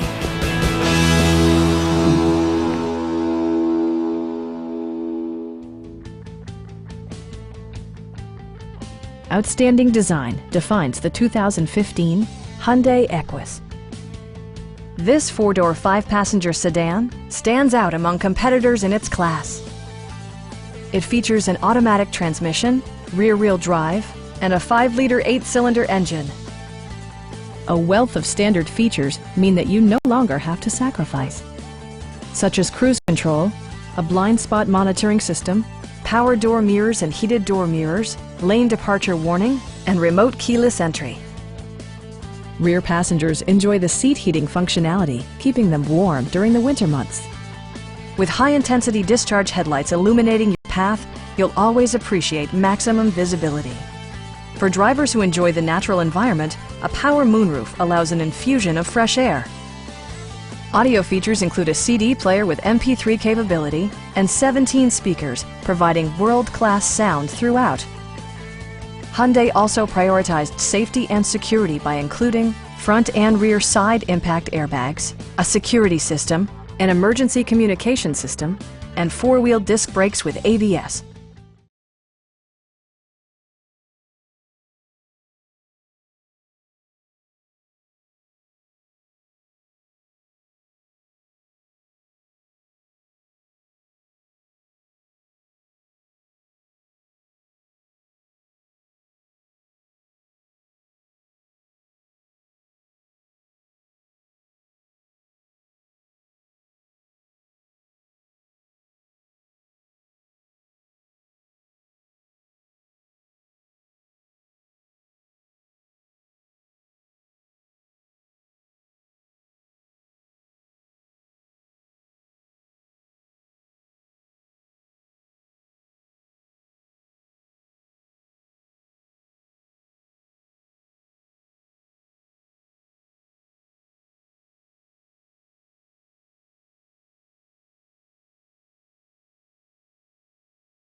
Prairie View A&M University is about the students. Students don't just come here for the education. They come for the faculty, for the creativity, the camaraderie, an excellent standard of living, and the school spirit. They come here to gain something profound and to give something back.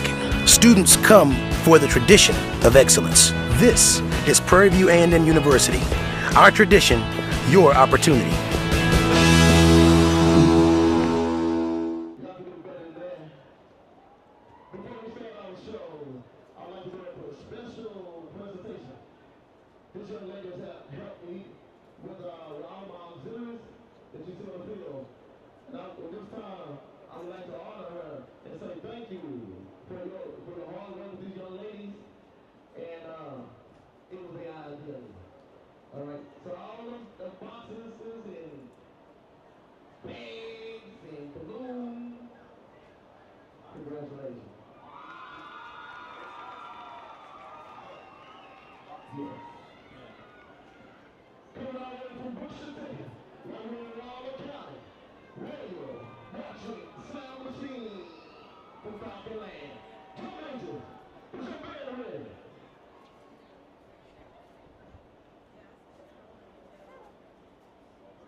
Welcome back to Bulldog Stadium, ladies and gentlemen. At the half, the Panthers on top 21-0 in what we thought would be a shootout in the favor of the Panthers, but the University of Faith are really doing a good job to kind of stay in this one, and I'm really surprised.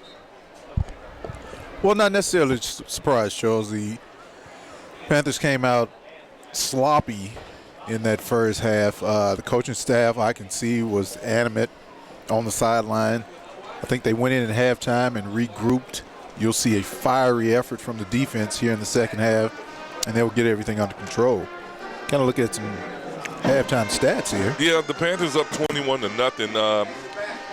On the ground, 17 attempts for 112 yards, and in the air, the Panthers 30 for 217 yards, 30 plays. And the Panthers also lead in the penalties, though. That's what I'm looking at. 11 penalties for 120 yards against the University of Faith, and they should really be doing a better job than that. Breaking out to the left side and going around quickly to the left is Stephen Antoine, and the Panthers now with a penalty. Here we go. I went down and spoke with Walter Clemens at the half. I did. I'm like, man, is it me? Okay, here we go. What is this? Personal foul? No, pushing in the back. Block in the back? Okay. The block in the back against the University of Faith. Yeah, individually looking at the stats from University of Faith, Nevers Reed, 9 for 23 rushing. At quarterback Torrey Walton, 6 for 28 rushing, along with 17. And Martez Mason, 1 for 24 leading receiver. Look at the tackling, just like I said, that defense is a scrappy, athletic bunch for the University of Faith.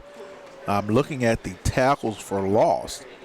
They've got 6 tackles for loss. That means that those guys are aggressively getting up the field, Charles, and they are getting after the Panther offense. Dante Hebert, 4 for 64 yards and a touchdown. Trey Green, 8 of 12. 1 interception there late in the first half, 91 yards for a touchdown. Nick Petrie, leading receiver, 4 for 86 and a touchdown. And Brandon Molina, holding up the defensive side of the ball, 5 total tackles. Oh, man, Golden throws it right over the middle. Almost intercepted by the Panthers. It's 33 or 32. Folks, if you were up here, you would be like, man, well, you need some better spotters. But the Panthers, of course, again, in their black jerseys with the dark purple lettering and the white around the letters, and it is extremely difficult to see. That is going to be number 33 for the Panthers. That's going to be strong safety Will Skinner, the freshman from Spring, Texas. And it's funny you bring that up, Charles, again. I noticed an article a couple of days ago when they were talking about these new sporty uniforms that these teams are wearing, and it's real difficult for the spotters and folks in media and things like that, even the fans, to kind of make out these numbers on these jerseys. I thought it was just me. No, actually, there's an article out. I kind of caught wind of it. Well, you need to get that article so we can read it so people will stop fussing at me. No, I'm just teasing. Quick pass on the right side. And pass interference is going to go against the Panthers. That's going to be junior. That's Foster Brown, the second on the defense. He stepped in front of the player to get to attempt the interception. Did he push it? That's Weaver or 24? That's 20. Okay, I'm sorry. Yeah, look, that's Weaver on the infraction.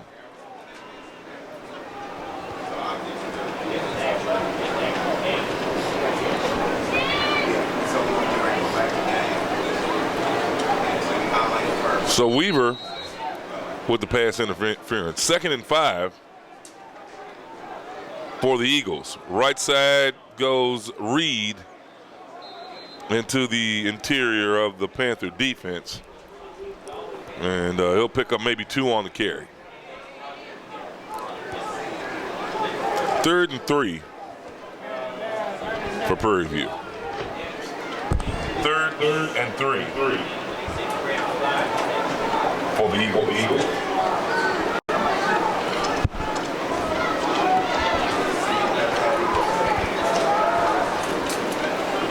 We're picking up a little steam there on our Facebook hits. Golden will be sacked in the backfield for a loss. Your Who You Rooting For shout-outs. I want to give a shout-out to Miss Bradford, Miss Pooh, Miss Valencia Pope, Meshach Williams checking us out on our YouTube channel. Fourth down. Well, let's just continue to try to pick up those Who You Rooting Fors. Weaver will be back deep for the Panthers. Weaver standing at the 39. It's a high punt. Good, beautiful snap. And good kick by Golden. Weaver will get it. Weaver steps out of bounds at about the 15-yard line. First down, Panthers. Looks like Miss Leverett. LL. Culture. LL is shout listening. out. 12:43 left to play here in the third, folks. Don't forget, coming up, homecoming. We're going to start today since we got to go back to work. Don't you got to go back tomorrow? You got to go back tonight. You got to go back tonight? Oh, my goodness. Well, we'll all be on the road. Guess no stakes for Jonathan.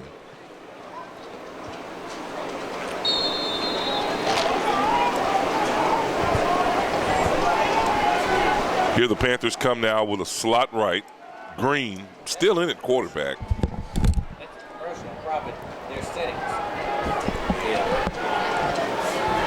Green with the fake. Wide open is Petrie for the touchdown. Petrie with the reception. Touchdown, Panthers! Well, they caught that Same single. play. Yeah, exactly. That single safety or single DB over there, man-to-man coverage. And Petrie was able to hit him on the slant again. Houlihan will come out to attempt the point after. And folks, Petrie makes that look easy, but Petrie is a very good wide receiver, ladies and gentlemen. Please don't let it fool you. Petrie can not only do this on what we would consider a lesser degreed athlete that unfortunately the University of Faith puts out, and those freshmen and sophomore guys who just don't have the experience to be able to battle with a receiver like that. He caught 3 touchdowns right there against Alabama A&M. Exactly. That's what I was saying. Against TSU. I want to let folks know Petrie can do that against the best of the defensive backs that not only the Southwestern Athletic Conference can throw out there, but D1 puts out on the field. That is a great athlete, great wide receiver, and we've got a good quarterback in Trey Green getting him the ball. Anniversaries, birthdays, graduations, holiday meals, receptions, weddings. Contact our friends at Sodexo. In the Houston area, call 281-850-1933. Or in the Prairie area, 812-309-8211. Sodexo, making every day a better day. 12:38 on the clock, ladies and gentlemen. Prairie View A&M 28, University of Faith 0. Here in the third quarter. Golden will be back deep with Stephen Antoine now. And that one's going to roll out of bounds, and the Panthers will give it over to the Eagles. They'll start at the 25.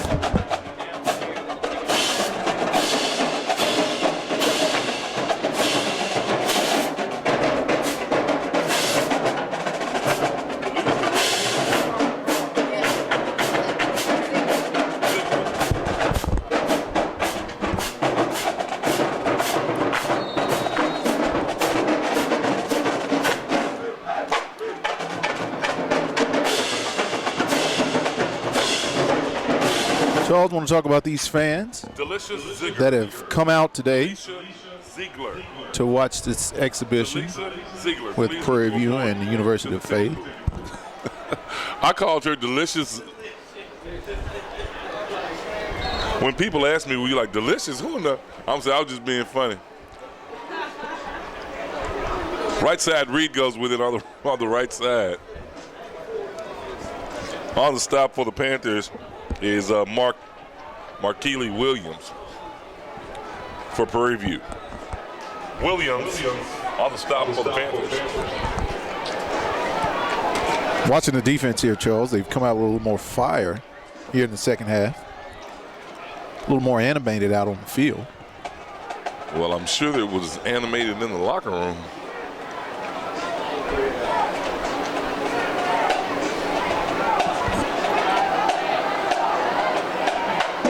Running left side, Walton. And wow, great pass and catch. Yeah, nice rollout by Walton. He's flushed out of the pocket there by the right defensive end, and he's able to get outside. Mason with a catch. And get that pass up the field to a wide open wide receiver. Yeah, Mason with the catch. He's a speedster there on the outside for Coach Anthony Gibbons. They give it over to Reed again, but man, nowhere to go on that left side of the Panther defensive line.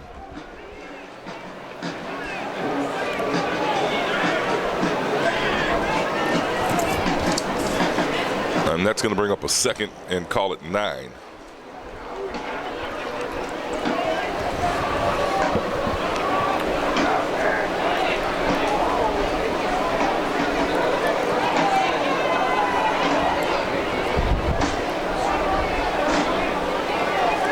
Single set backfield.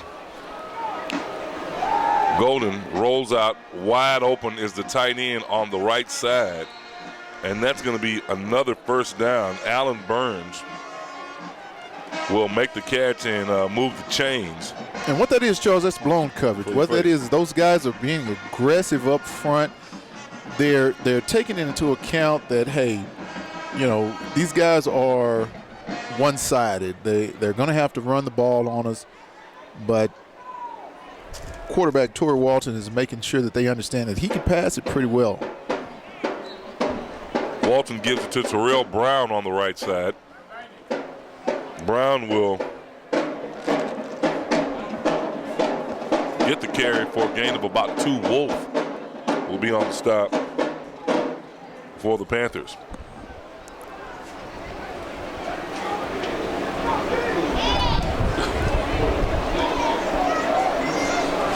Wolf. Yeah, that's Willie Green, the Wolf linebacker, Charles. Well, I mean, what is that? Weak side offensive? What is that? What is the Wolf linebacker? Everybody has different terminologies for different things or different coverages and different offensive. Weak outside linebacker, I guess, or what? Weak outside line flanker? No, I'm just teasing. Yeah, because you got your strong and your weak side. So basically, it's the weak side linebacker. Keep it simple. It's got to be your weak outside linebacker. Is it a linebacker that can play in the nickel coverage or what? Because look, you got 4 down linemen, you got a 3. You're basically running a 4-3 scheme, 4-3-4. Okay, it's 11 men on the field. You got 4 down linemen, but you got your outside linebackers that come up on the line. Now here comes the blitz for the Panthers, right up the middle. Walden being chased and knocked out of bounds. But we're just trying to break down this offense. You got a great picture out there, folks, so you can see what we're looking at. You're looking at a basic 4-3-4 defense, and when the linebackers come up on the line, then you've got one that's either going to rush the quarterback and then one dropping back into coverage. Let's watch it again. And the success that the Glory Eagles have found, Charles, and I'm just trying to look at some setups there. They found some success in that rollout to the strong side.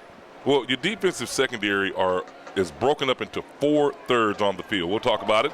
That one's going to be tipped up and caught by a lineman, but he can't advance it. Okay, that's going to bring up a 4th down for the Eagles. But you got 4 thirds on the field. So you got your curl and flat rear areas. You got your 4 thirds. At 4 thirds, it's broken up into 4 thirds. You've got from sideline to hash, from hash to the other hash, from hash to sideline. But then you've got your curl flat, you got your flat areas there. Yeah, look at it. That's 4/3. I agree with you. Look here, I've got the coverages from Reggie Moore. Quick pass, back right side, give it to Petrie again on that one-on-one coverage. Petrie with a first down. Petrie with a catch for Prairie View. First down, Panthers. Petrie's got those soft hands. It's like catching the ball with a pillow. And he's so quick. Now they're going to cheat over. See, they're going to bring that linebacker over. Okay, now you got a cornerback outside the hash. You got right side in the hash. Here they go. Petrie is going to catch. Oh, wow. Right into the hands of Petrie, but no. Now, pub him up too much there. Let one get away from him. Wide open again. And what you want to do, Charles, anytime you can keep hitting that slant, and like you said, they cheat that linebacker over, and you can give him a kind of a slant and go look, you get that DB to kind of cheat inside, and they got it over the top. Run a wheel route with the back there, and pump it there and get that safety running towards Petrie and see what you do. Courtney Brown will get the carry. Brown will use some power and maybe pick up 5, 6, and he's still on his feet. They couldn't get him down. They're just going to walk with him. Here comes Kenneth Jordan. Is that 9 or 8? Is it Kenneth Jordan or is that Quentin Bell? That's Bell, the receiver, coming. Yeah, I'm interested in seeing that article with being able to see these numbers because, gee whiz, it's tough. That 8 looked like a 9. Brown in motion with the flare. They give it to him. Brown still on his feet and very close to the first down. We'll see with the spot. And they give him the first down. On the carry. First down, Panthers.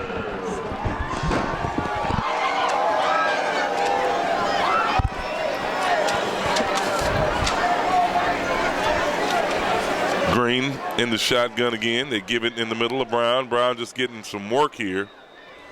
And he'll pick up 2 on the carry. Hey, folks, the Prairie View A&M Sports Hall of Fame banquet will be held this year on Friday, October 30th in the MSC Ballroom at 6:30. This year's class will feature Tommy Johnson, a member of the golf team from 1955 to 1955 to 59.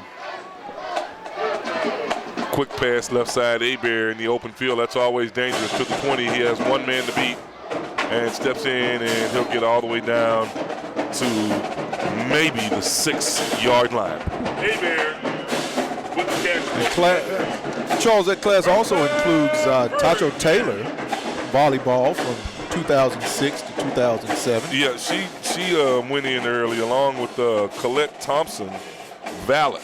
I hope I'm saying it right. She played volleyball from 86 to 90. Quick pass, Hebert should score on this one easily. Pass to Hebert. Touchdown, Panthers! Well, Hebert will, is that 3 touchdowns for Hebert? Along with Valet, you've got Clarence Williams, football from 1965 to 69.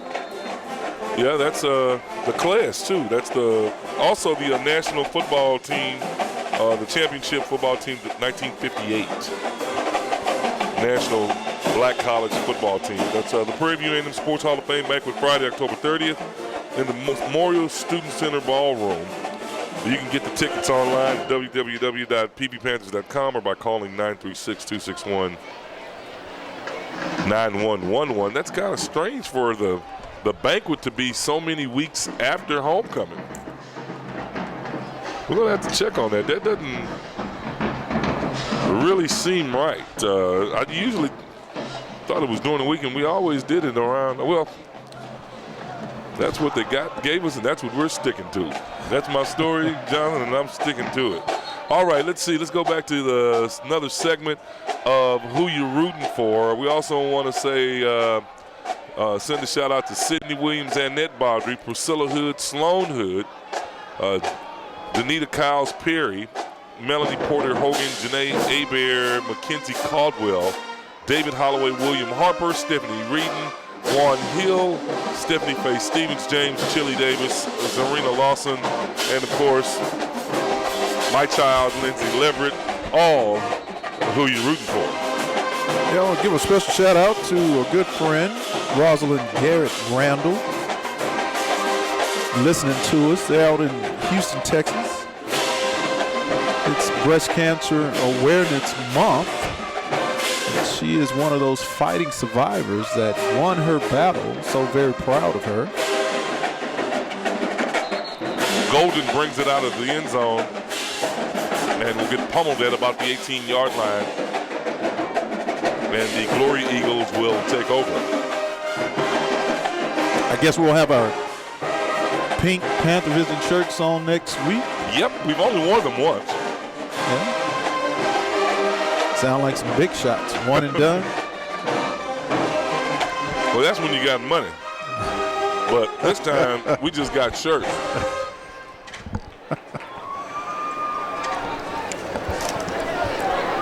Back to live action, Walton giving some instructions in the backfield to Terrell Brown. Brown gets the handoff right side, and not very good instructions because standing right over there waiting on him was Steven Scott. Looks like we've got our first official request for some of our nice-looking Panther Vision shirts. Sure. Oh, somebody wants to buy a Panther Vision shirt? Get a Panther Vision. Well, now I'm not going to say they want to buy it, but they're requesting them. So you got to buy it. We'll get a sponsorship. How about that? Well, how about that'd be great. I mean, you can also give us an email and we'll get one for you. I think the cost is $26, I think, was the cost of this shirt.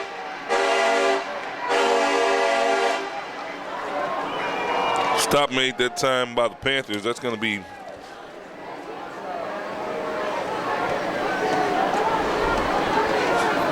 Shafiq Nelms. What is that any kin to our good friend Jim Nelms? Nope, it's not spelled correctly. No, good Jim guy, Nelms. Jim Nelms over in Pyramid. He's a great guy. Miss our talks we used to have. Just go in talking business and come out talking everything else. Some great people at Prairie View A&M. Still hanging in there. Walton drops back, throws right. It's caught. Great pass. Miscue by the offense. Yeah, we're trying to get a number on that. Is that 8 or 9?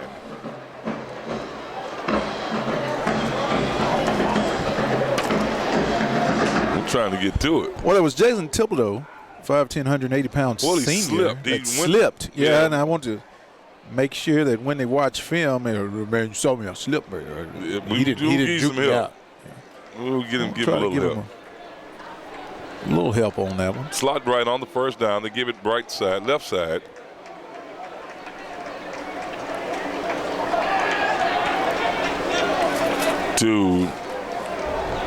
There's that infamous, it's got to be James Irvin. They've got number 26 back there now. And there is no number 26. So, gee whiz. 5:14 left to play.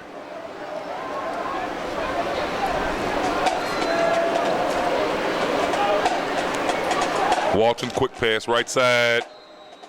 That one intended for Kendrick Battle. Battle not looking at all. And that's going to bring up a 3rd and 8.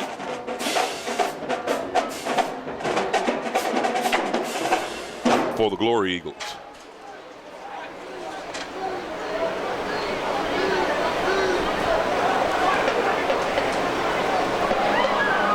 Five minutes left to play in the third. Slot right. Battle comes in motion, now goes back the other way. Walton drops back to pass. He's in trouble, and he'll be dropped at about the 32-yard line. Oh, he's just engulfed there by big 44 and 75. Yeah, Brandon Medina, the big linebacker for the Panthers. Medina on the stop for the Panthers. Got James Harper. 6', 350-pound sophomore from Waco, Texas. Weaver's going to stand at about the 35. This has been his best return yardage by far all year.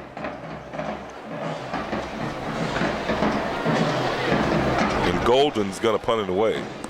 Golden to punt it away. Weaver standing at about 37. Up, and that's going to come back. A run into the punter. And did the punter make the stop? No. No. What's going to happen here is they're going to decline the penalty. Yeah. And the Weaver muff on the punt. It's actually going to give the Glory Eagles the ball down here on the what looks like 32-yard line.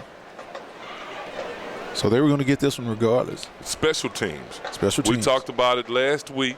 It seems like they had cleaned that up until this point in the game.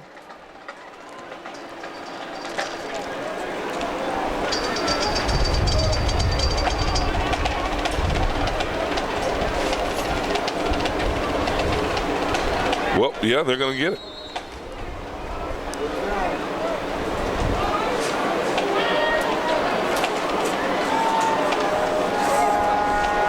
Well, an opportunity here.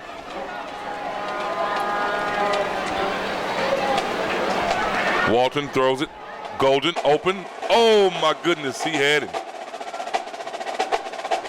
And Golden couldn't hang on. The ball thrown behind him. You just got to make that catch. It touched your hands.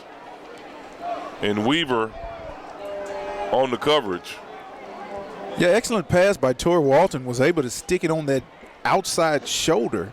Walton's turned out to be. And it spun Golden around, and he just wasn't able to hold on to it. Got up limping a little bit. I think there was a pride limp, but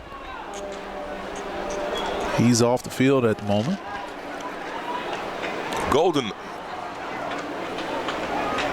very good, and looks like it's going to be some holding here, or a leg whip on 63. They're pointing at number 63.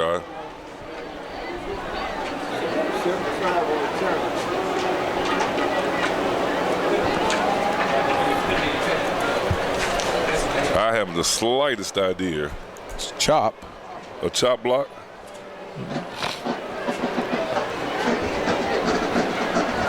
And that's going to go against the. It's going to be a 15-yard version. It looked like he walked 20 yards. Is that a leg whip? That's what, or a chop block? No, it's a chop block. A chop block? Okay. Yeah. Well, this is an opportunity. On the offense, 15-yard penalty. Second down here for the Panthers to get a little aggressive and try to get the Glory Eagles off the field. Walton drops back now. He's going to roll left. He's in trouble. He's going to roll right. He's in trouble. He's going to just throw that one out of bounds. There's nobody around. He's yeah. Take that one, coach. He's got to get out of there now. Panthers starting to get a big head of steam here. Now, with homecoming coming up, what do you do to get this team prepared? Mississippi Valley not doing real hot this year. Well, this was your preparation week. We talked about it last night when we discussed some of the upcoming activities for the Panthers. This was an opportunity to get your team assessed, kind of like I said, lick your wounds from that defeat from Grambling State, come in, get your younger guys some game experience, try to tighten up on those special team issues that we've had. Game, just kind of got off to a sloppy start. Yeah, they're trying to, it's been downhill since then. Well, last week Valley defeated by Alabama A&M by a score, or last week Alabama State 45-15. Alabama State took on Texas Southern last night. Too late. Didn't get back quick enough. Took on Alabama. TSU and Alabama State played last night, Thursday night, and defeated them 40-27, I think it was. I got to check it, but Texas Southern lost on their home court last night night before last at BBVA Compass Stadium. They were in it all the way until the third quarter. Got out of hand in the fourth. And currently in the standings, the Panthers are in second place. Grambling and Southern are tied for second, seeming to build up that Bayou Classic rivalry of yesteryear down for Thanksgiving, if things keep going the way they do. Walton, drops the football, gets it, and on the stop is big number 75, James Harper, who gets the big tackle. Or was that 79? Wow, man, it's really difficult to see those numbers. It's either 75 or 79. Well, it's got to be 75 because 79 is an offensive Yeah, it's big lineman. number 75 there on the tackle. James Harper on the stop for the Panthers. Fourth down, Glory Eagles. Okay, Weaver will get another opportunity now to do something with it. Golden will come out to punt it away.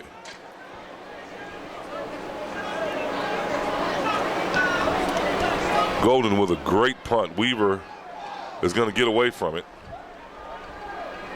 wisely. And it'll be fielded by the Glory Eagles.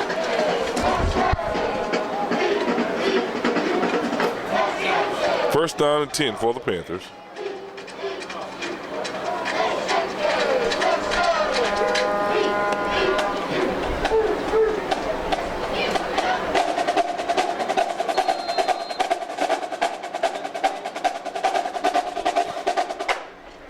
Trey Green still in at quarterback. Wow. Coach wanted him to get some reps. 2:37 left to play here in the third. Green gives it to Abear. He'll flare it out. They're going to call blocking in the back right there by Courtney Brown. They're going to call that one on Courtney Brown. They're going to call holding, yeah. Holding on the offense. Isn't that a 10-yard? 10-yard penalty. First down. Yeah, Courtney Brown got his hands all over big number 84. Well, it looks like looks like that number is. See his hair. 54. There you go. His hair is all over the number. You couldn't see it. That's going to be Antoine Fuller, the linebacker. Look, you can't see his number for his hair. Gee whiz. Yeah, and up 35-0 here with 2 minutes left, like you said, with Trey Green still in the game. Might be a good time to go to either Smiley or maybe Christian Rousseau, the 6'3", 190-pound junior. Hodge out of Miami, Florida. Yeah, Hodge, with his first catch of the game, picks up 3. And now it's second down and 17 for the Panthers. Hodge on the catch for the Panthers. Second and 17.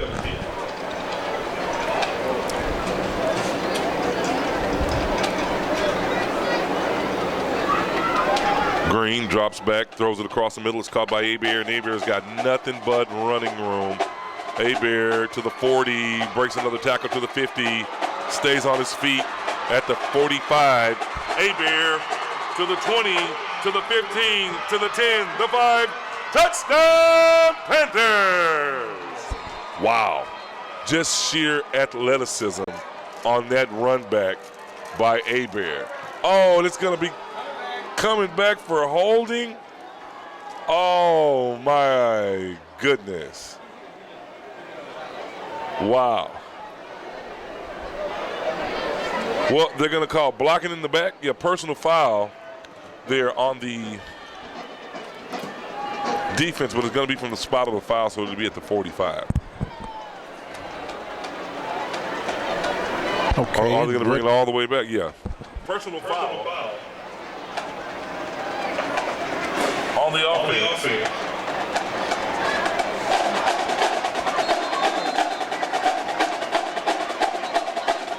And that's going to give them to the 45 and negate all of that beautiful running by reset the clock. Yeah. And like you said, that's a special athlete you've got there in Jonte Hebert. I mean, he's able to do that. It's kind of just like Nick Petrie. This is not just a lower level of talent. He can do that on anyone. Okay, now that here gets in front goes of him. Courtney Brown around the left side. And Brown slung down there after a gain of about 7. Brown on the carry for the Panthers, second and 5.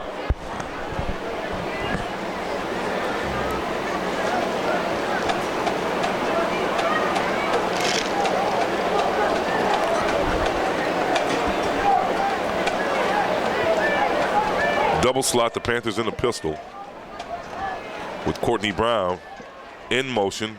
Green drops back to pass, scrambles out of trouble. He's going to have to throw that away. Good defense there by the Golden. I was about to call these guys the Golden Warriors. I was about to call them the Glory Eagles. I was about to call Glory Eagles. I was about to call them the Golden Warriors. Good pursuit there by Zach Baraya.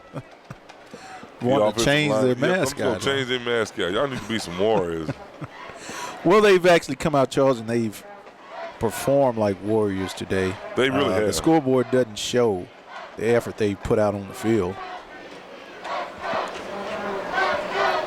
David Holloway in Las Vegas, Nevada, my classmate, wants to know who you're rooting for. Trey Green now felt the pressure behind him and just kind of, I don't even know if that was a lob pass, looking for the intended receiver right there. I guess he was trying to get it to Kenyon LaSalle, but golly gee, kind of poor. They're going to go for it on 4th down here. Where's the Darryl Smiley, the big truck driver?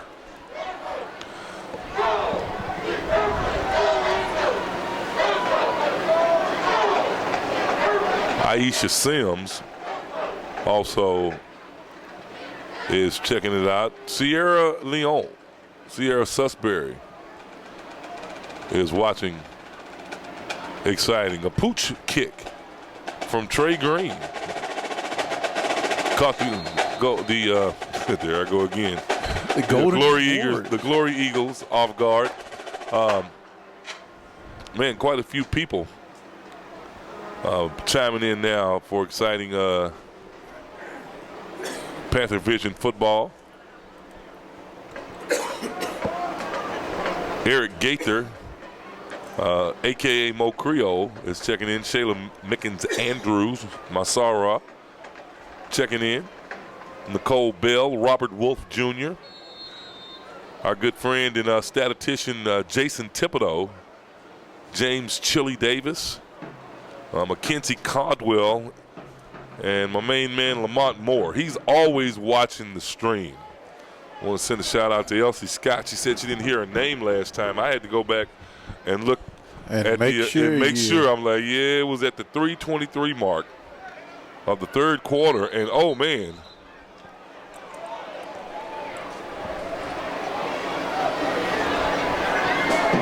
Some nice job of running by Stephen Antoine. And Antoine can't stop until he gets to the cement, and another one bites the dust. 32 seconds left to play here in the 3rd. The Panthers folks up 35-0. 2nd and call it 4 for the gentlemen of the University of Faith, the Glory Eagles.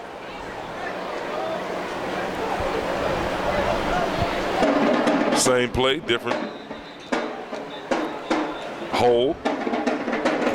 And that's going to do it for the 3rd quarter, folks. The Panthers up 35-0. We'll take a break and come back with the final 15 minutes. This is exciting Panther Vision football.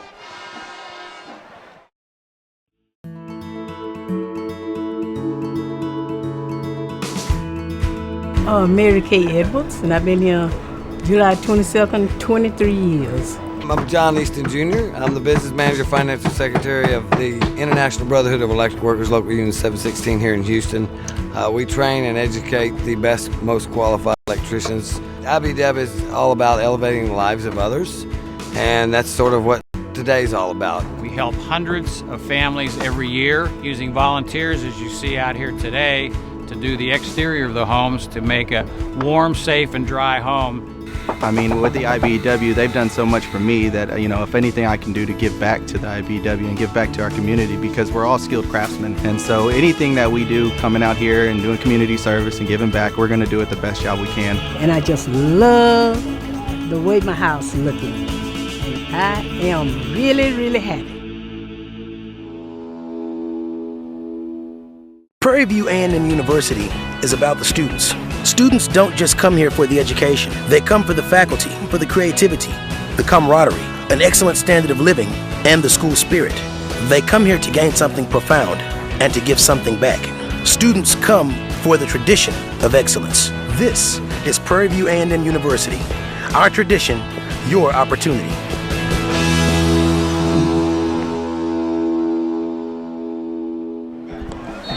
We're live here in the fourth quarter, ladies and gentlemen. The final 15, Charles Porter, along with Jonathan Stribling, the Panthers taking on the Glory Eagles of the University of Faith out of St. Petersburg, Florida, are leading 35-0. A quick screen left side to Stephanie Antoine. And Stephanie Antoine. Gee whiz. Maybe I'm going to say that's. I want to say it's Stephen. Stephen or Stephon. Stephon. We'll an say IE? Stephon. Okay, let's say Stephon or Cal. How about that? Steph, a quick pass left side, nobody in any kind of vicinity. But I've really got to have some respect. Oh, flags on the play. They're going to call a pass interference against Prairie View on that one? Or he's going to pick that flag up. What's going on? Well, they're going to spot it at the 30. They're going to say the Panthers was holding the receiver to get there. Yeah, they're going to call it against Prairie View. That's going to be an automatic first down. 10-yard penalty. The officials are really confusing me today. Is this exhibition officiating? Since this is an exhibition it's not the replacement ref. Oh, shame on me. I didn't mean it, but I'm just saying. Gee, they're really confusing me with their signals. Oh, Golden. Golly gee, Willikers pummeled.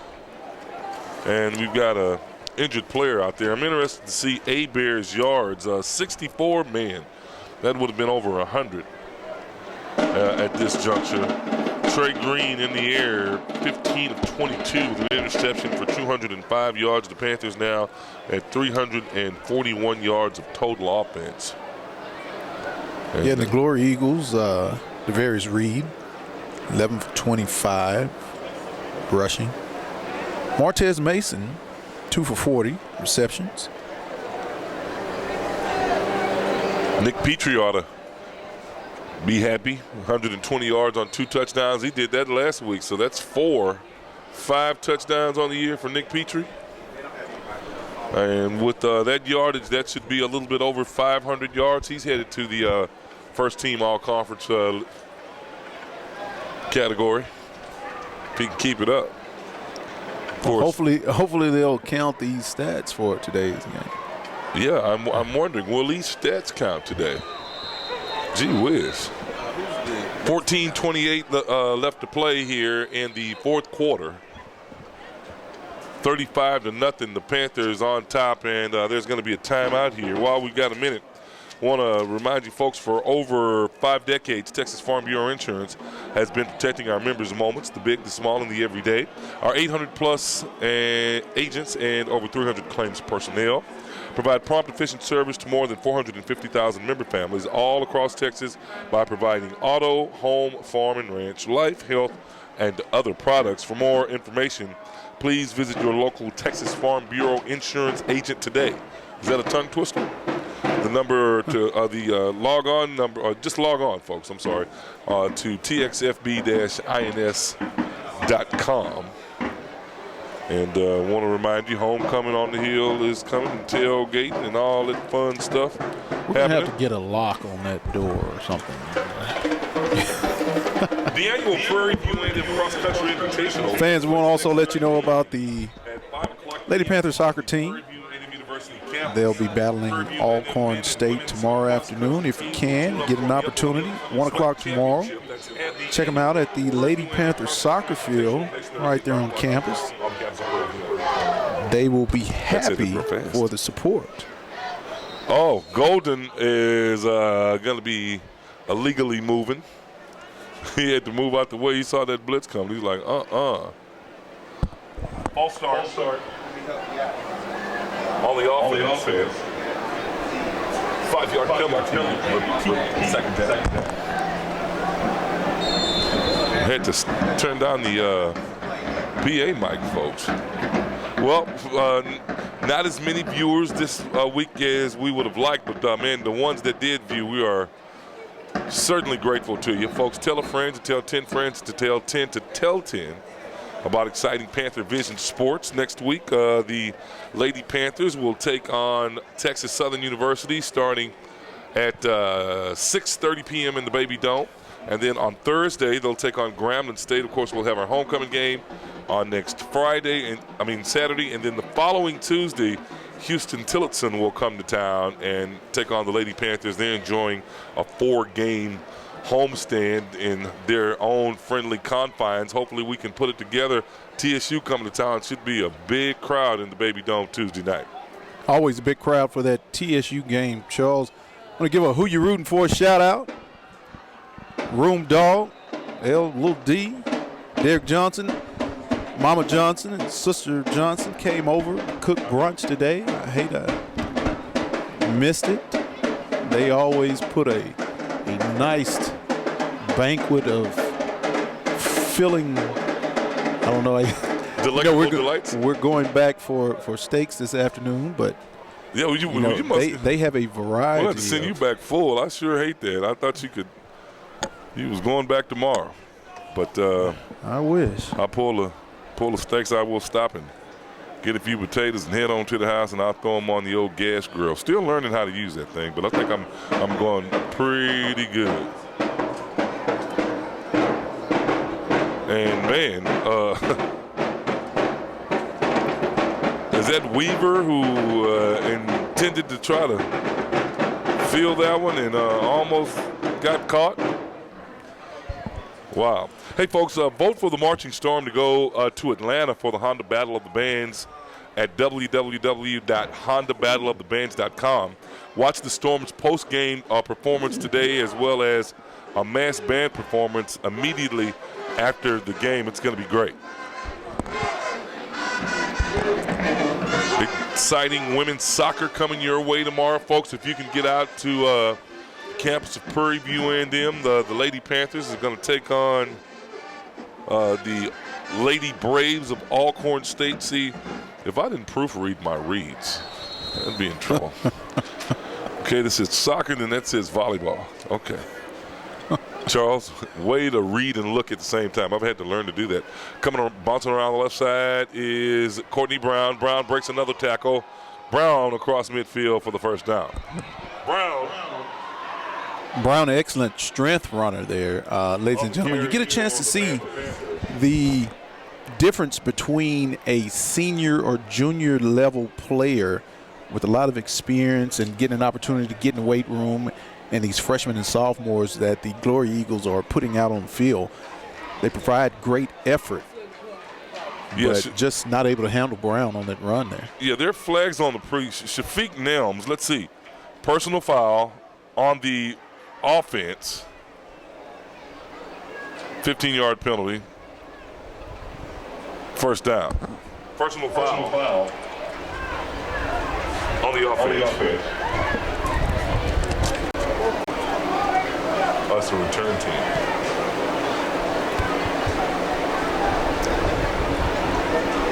First down, third. That was a personal foul on the return team. Get it right.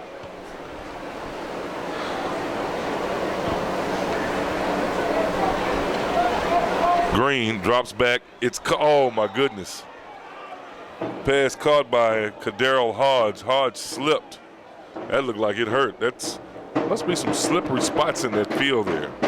Hodge, the intended receiver. Well, we talked about it in the pregame. We saw a lot of guys slipping on their cuts when they were trying to, make those. If you could, I wish we could zoom down on the field right there at about the 35, 40-yard line. See where all those looks like places where people have slid there. I know they've had 3 games on this field this week because Lorenzo played in one. Right back to Hodge. Hodge breaks a tackle across midfield. First down, Prairie View. Hodge with the catch for the Panthers. First down, Prairie View. And what we talked about earlier, Charles, this is good experience here for Smiley to be able to get in and get comfortable again, tossing the ball, and not to use him strictly as a running quarterback when he gets in the game. The other day we were talking about it, and it got, a little comical because every time Smiley came in the game, you knew he was running the ball. You knew he was going to run it. So, this gives you an opportunity to get that dual threat, get him comfortable for throwing the ball, and hopefully you can put that on display for the homecoming game against Valley. Yeah, Green's pass blocked by a lineman there. DJ Grant almost got it and took it to the house as Courtney Brown breaks a tackle. Courtney Brown, man, running with purpose here. First down, Prairie View. Brown on the carry for Prairie View. First down, Panthers. It's going to be a lot of noise next week when that happens. And the coaches like that blocking. Looking down there in the coaches' booth, they're all smiles down there. Well, whenever you break off a long run like that, you normally have your interior linemen that are able to get on that second level. Oh, wow, man. Now, gee whiz, Hodge slipping again, flags in the backfield. Something's going on. Yeah, we talked about it, like I said before. You're able to get your interior linemen on those second level blockers, and you're also getting good blocking from your wide receivers. That's the only way those running backs are getting those good angles and get good lanes to run in. Okay, did you get the signal? I'm looking. Personal foul on, gosh. Personal foul on the offense. 15-yard penalty. Repeat first down. Wow. That's just silly. We were 14 penalties for 140 yards. That's 2 more. So that's going to be 16 penalties for 170 yards in the game. They would be running tomorrow. If that was Conway Heyman and we did, oh my goodness. He'd be running back to the school. Hit it.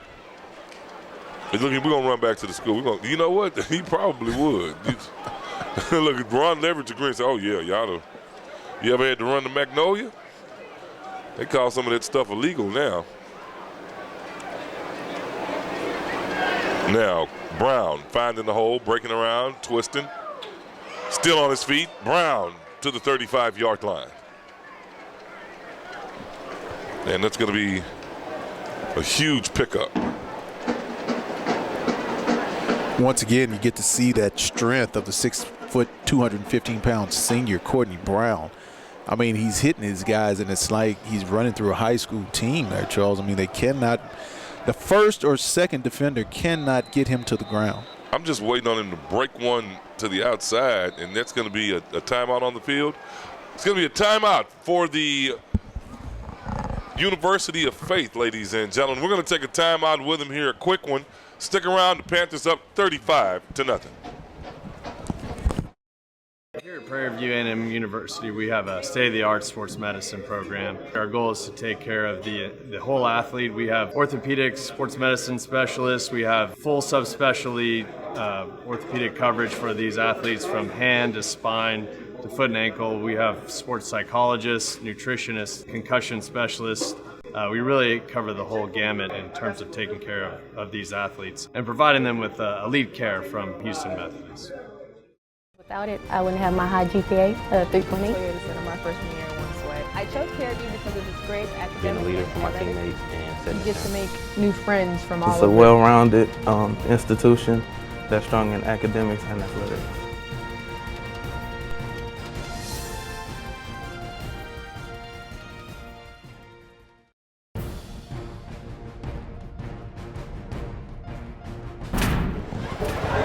Welcome back live. 12:06 here in the fourth quarter. Prairie View A&M 35, University of Faith 0. 3rd and 13 for the good guys. Green will drop back to pass now. He'll roll left. Has a man. Throws it too short for Andrew Michaels. And he just didn't step into that one. Go ahead and go for it on 4th down. Come on, man. These guys, that's Darryl Smiley. Pardon me, DeAndre Smiley. Pardon me. So used to Trey Green being in, he should have been set down. Smiley. Well, you're not accustomed to Smiley passing the ball. Yep, you're right. So you think it's Trey Green back there. I tell you, boy, you got my back, John Strip. I tell you. All right, Smiley now standing in the shotgun with the trips left. Smiley gets the ball, rolls left. Oh, wow, Smiley's still on his feet. He's a bruiser. Smiley's still running, and at 4th down, Smiley's going to be stopped on the sideline. One of the things the coaches have to work with Smiley on every day is, hey, during those scrambles, you've got to protect the ball. He wants to be like Michael Vick and palm that ball and run around with it. But when you get those defenders that come from the backside and do that chop, somebody's going to slap it out of your somebody's going to knock it out of your hand. So, Smiley, you've got to make sure that you tuck the ball when you scramble so that we don't wind up losing that on the fumble.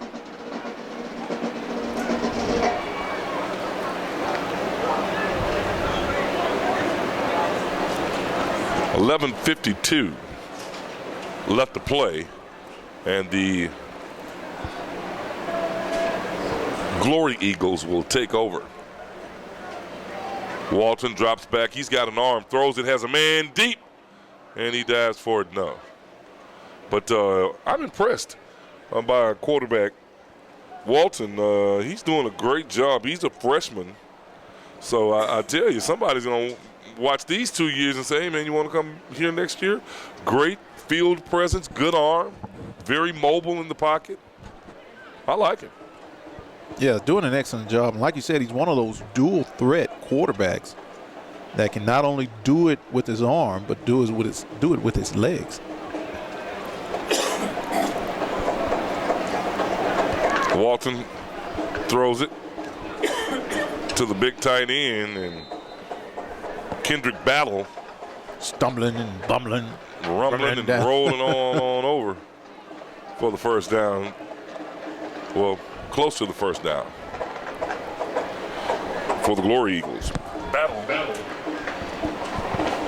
The defense here for the last 11 minutes here of the game, I know their main intent is to try to preserve this 35-0 lead here for the Panthers.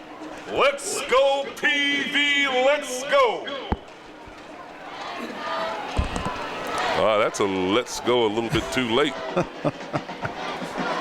Because the Warriors let go. No? Stop? Okay, I'll leave it alone. The Glory Eagles. I'm sorry. What did I call them? The Golden Warriors? They've been battling like Warriors. So we want to give them the Golden Warriors? Jeez whiz. Give them their props here. They've had some defeats, ladies and gentlemen, early in the season. 77-7, 76-7. So they've taken some lumps in the early part of the season here. Walton, they're just are not going to be blanked here today. They are going for the end zone at every play. 2nd and 10. Just when I was about to fuss at a little person who just had to come to the game because I didn't see him on the sideline, there he is on the other side with a glove on. Why?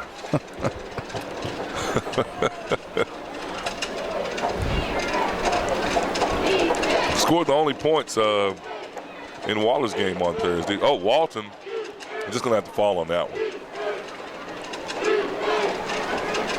Yeah, break for the Panthers there on 2nd down. Brings it back to 3rd and what looks like it might be about 18. 3rd and 18 for the Glory Eagles. Yeah, please don't say that out loud there. Well, for the Golden Warriors. Okay, Panther fans, let's help them out. Let's go, PV, let's go. We'll get them all started here. 9:55 left to play. put it out on the left side. It's caught. But to no avail, the Panthers will stop him. It'll bring up a 4th down for the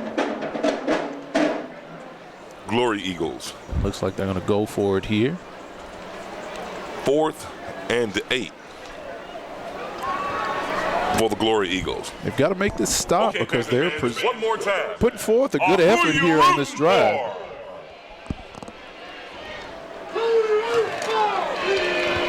Here we go. Quick pass, right side, running room. Good tackle. That's going to be number 30, Nick Brewer, coming up to make the stop. And that's going to be a 1st down for the Panthers.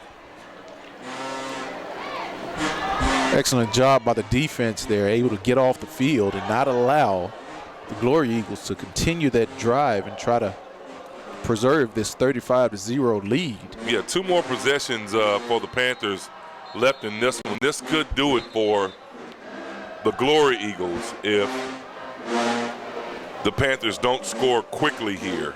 And, you know, we really, folks, underestimated the University of Faith. I totally did. I'm not going to even pull your leg about it.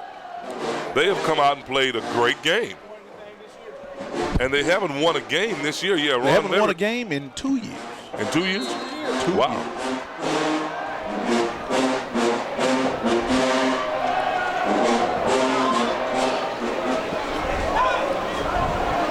Flags on the play.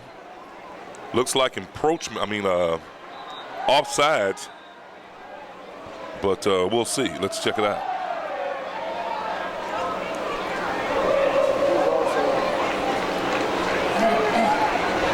Wait a minute, one's pointing towards the Panthers. False start. False start. False start on the offense. 5-yard penalty. Repeat 1st down. You know, it looks like one of those where you've got that back or you've got that receiver in motion. He's not set for that second. It kind of gives you that false start, or he's moving forward at the snap of the ball. Green in the shotgun. Pass is caught. That time by Hodge. Hodge wrestled out of bounds. Pass complete to Kadero Hodge.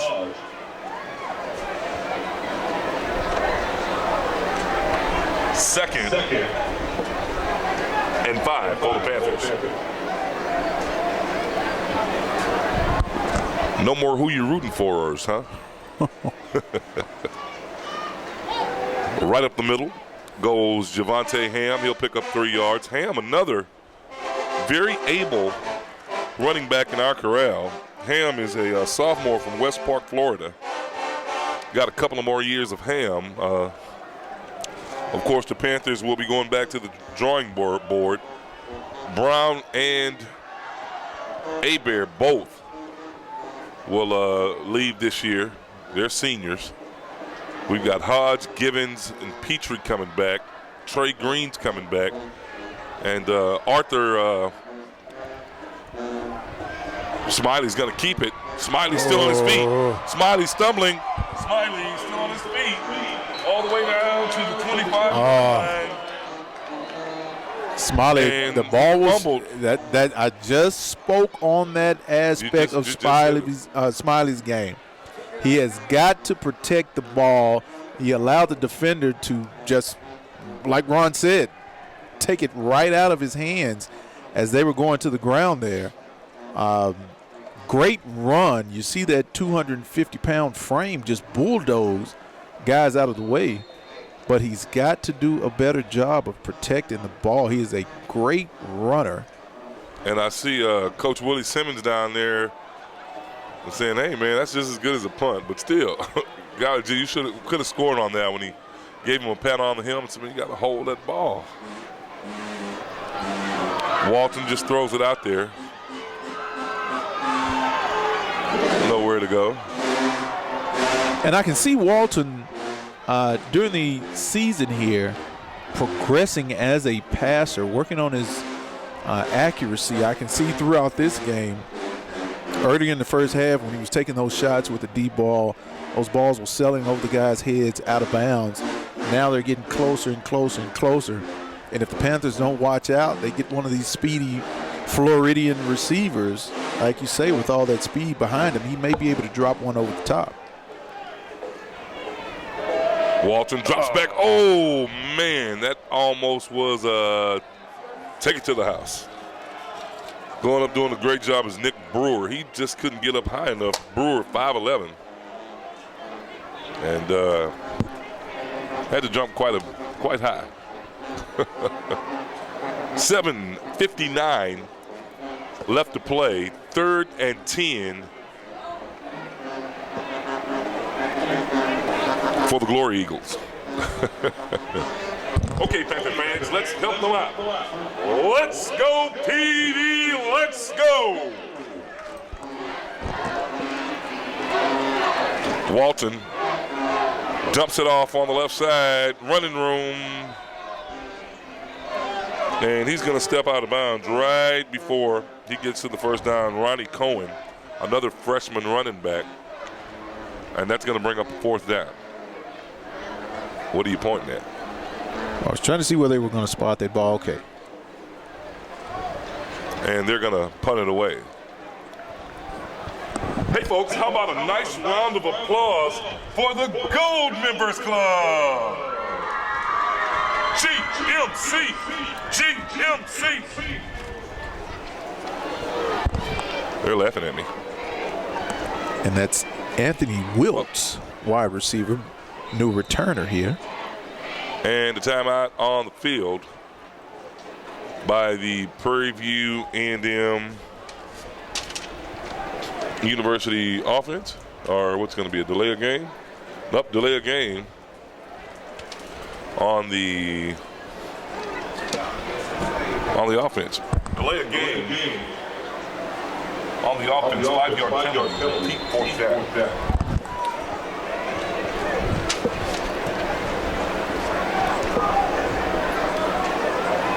It's a high snap. It's going to be, it's a fake. And going around, Golden's going to keep it. And Golden's going to get the first down for the Glory Eagles. Wow. Excellent Caught fake the there. Panthers off guard. And they're going to keep the drive alive. And Golden. Looks like he pulled up there. A hamstring or calf injury.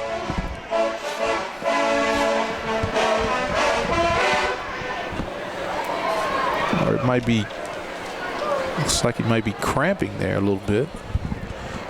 But he performed his job very well there on the fake. Catching the Panthers off guard and getting the first down.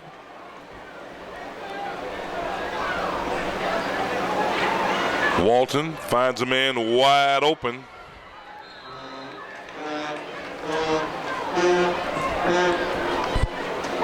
And that's the tight end, Charles Cooper. Stumbling, bumbling, fumbling, but gets the first down. And see, this is where I want to see the Panthers on defense here. Normally, when you look at the past games that the Glory Eagles have been in, this is the area and the time in which they get their points, because the defense late in the game gets sloppy. They know they have a victory secured, so they're not playing as hard as they should be. The Glory Eagles are like, hey, we're still going to fight, and we're still going to try to put some points on the board. Yeah, don't want a goose egg. Exactly. 2nd and 11.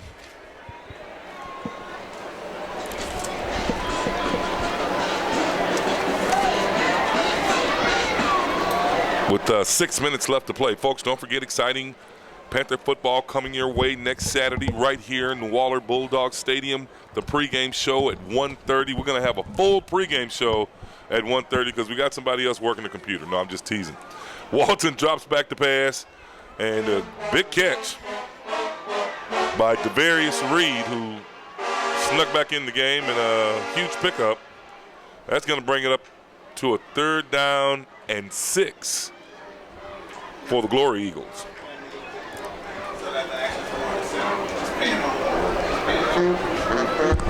All right, folks, 3rd and 7. Let's help them out. Defense, Panthers, defense. Trying to help the here we go. Walton throwing a goose egg, and no. You know, there's a group of people that always help me out right down here under the stands. I'd really like to know who that group of folk is because I tell you, I could say anything and they'll help us. Those are some old school true Panther fans.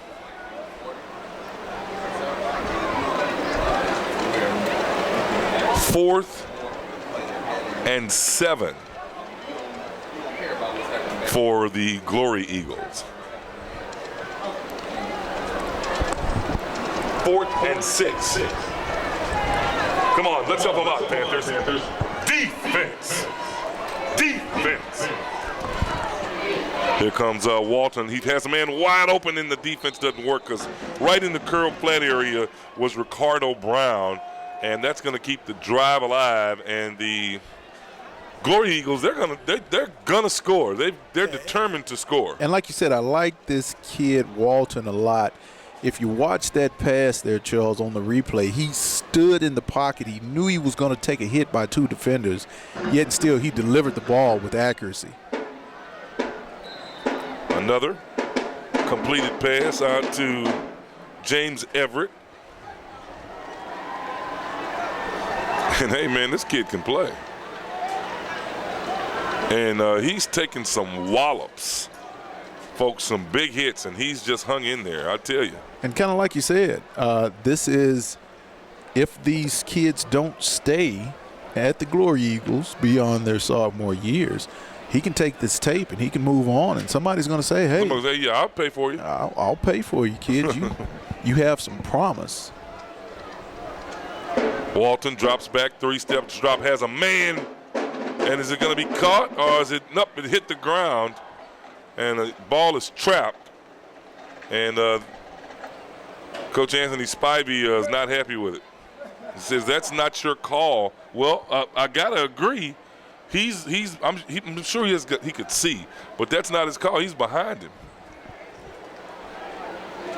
And that's what Anthony Spivey is beckoning for. I know we'll get the full skimmy from that little short guy in the yellow shirt after the game. Daddy. Oh, that coach was seeing bad. Gibbons. Did I say, what did I say, Higgins? Spivey, I'm sorry. Thinking about Spivey. Well, a break for the Panthers there. Yeah. Another fumbled snap. It's kind of like a receiver. It's a low snap. He took his eyes off the ball before he was able to reel it in. Yeah, that's going to bring up a 4th down again now for the Glory Eagles. 4th and 16. All right, Panther fans, let's stop them right here. Defense. Defense. Defense. Not a lot of happy defenders. Walton rolling around, gets a man, and he's like, wow.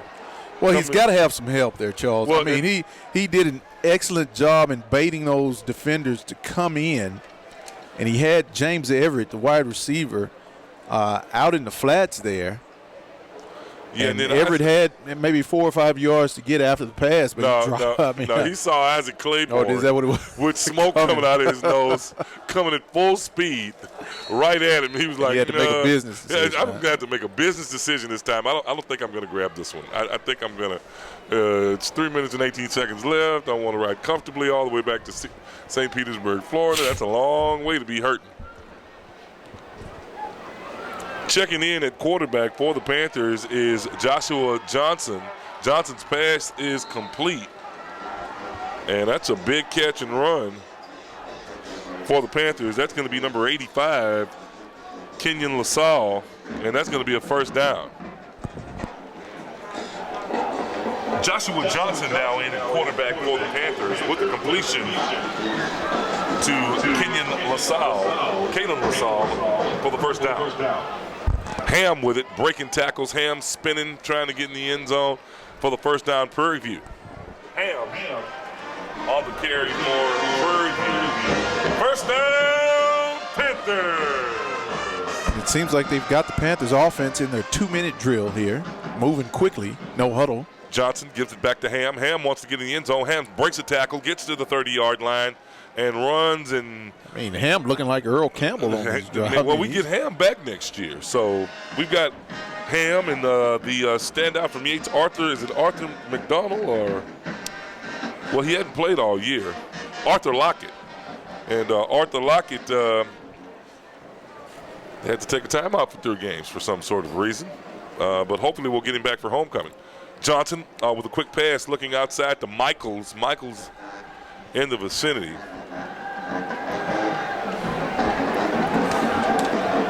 But the pass just too much. I like that Andrew Michael. He's a sophomore from Beaumont, Texas. A lot of speed, kind of tall receiver. He's going to do big things for the Panthers here in the future. We're at 2:13 left to play. Johnson gets it. Ham, right side. Ham breaks the tackle. Ham close to the first down. Looking for the end zone, and we've got an injured player. He's just going to get up slowly. Yeah, it's big number 50, Kyle Cofield, a sophomore, middle linebacker. Excellent penetration in the backfield. Ham is just finding those running lanes. Ham again, same play. This time coming across, whipping him down was Zach Boriola. Flag on play. That's right in that holding area. Yeah, and that's coming from the far side of the field. As we're down to 1:48. Want to get some quick stats here, folks. Don't forget, immediately following the contest, we'll take about a 2-minute break. Enough time to get us some stats up here, and then we'll bring you the Houston Methodist Orthopedics and Sports Medicine post-game show. Yours truly, Jonathan Striblin. Get you prepared for next week, and don't forget, coming up this Tuesday, exciting women's volleyball returns to Panther Vision as they take on the Texas Southern University Tigers. And Charles McClellan coming back to town. So the Panthers really need to get up for that one. Johnson to Ham. Ham looks for a hole, and no. Maybe a 5-yard pickup.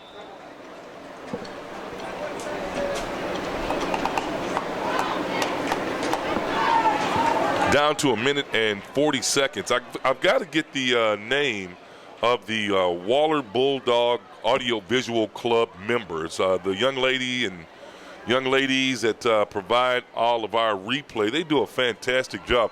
I'm sure they had a shock when they came in because Mr. Porter's kind of cuckoo, but they seem to be having a lot of fun. We want to thank them sincerely for all the hard work they do, and also the Waller Independent School District, man, for really rolling out the red carpet for the Panthers this year. Trips left. Panthers getting ready. Kalen LaSalle, Michaels, and Rashawn Gibbons down here at the bottom. Up and now, did you see a flag anywhere?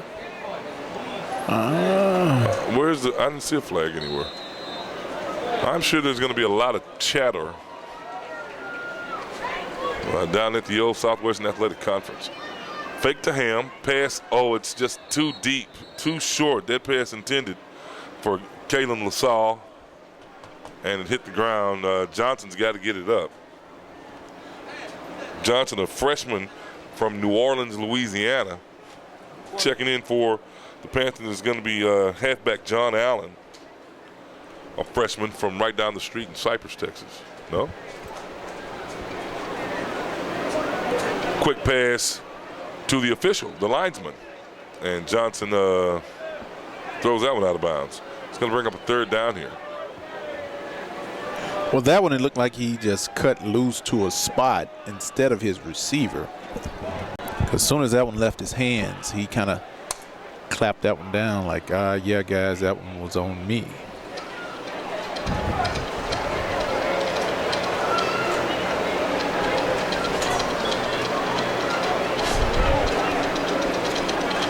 Johnson throws it, still too high, looking for Michaels.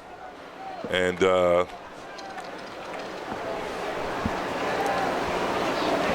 that's a 4th down now for the Panthers. Yeah, and the Glory Eagles are bringing the house, Charles. I've been watching them on these past couple of plays, and they're starting off with their 4-down set, and they're creeping those linebackers and then sending in a corner or a safety on that blitz. And so it's making the quarterback get the ball out of his hands quickly. Johnson's final opportunity, and a good pop there laid down by cornerback. Got a flag on the Richard play. Newton, but their flags on the play, and they're going to say it's going to be holding or something. It's going to go against the Panthers. And a chop block on the Panthers. That's a 15-yarder. Chop block. Well, actually going to decline that one. On the Panthers, that penalty is going to be declined. It's going to be a first down for the University of Faith.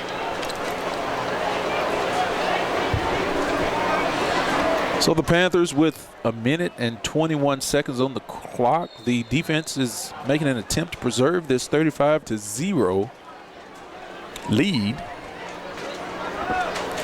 Ball spotted on the 21-yard line. Actually, it's on the 19-yard line. The Lights.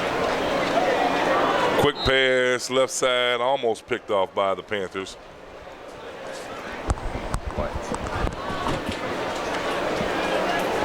And that's going to be a 2nd and 10.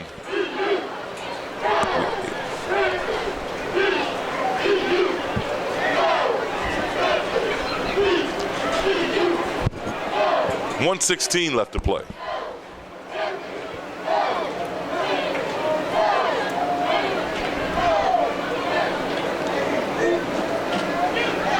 Quick flare pass out the left side, nowhere to go. Brown with the reception, and it's going to keep on ticking here. Brown with the catch for the Glory. Third and 15. Always good to see these young adults, these band members out today on high school band day. Yeah, it's going to be a band competition or a band band off. A band off? A band performance. Walton throws it right in the middle. It's going to be caught for the interception. It looks like there's nothing but running room. Coming down to the left side and going across. Touchdown Panthers. Will Skinner with the 30-yard interception.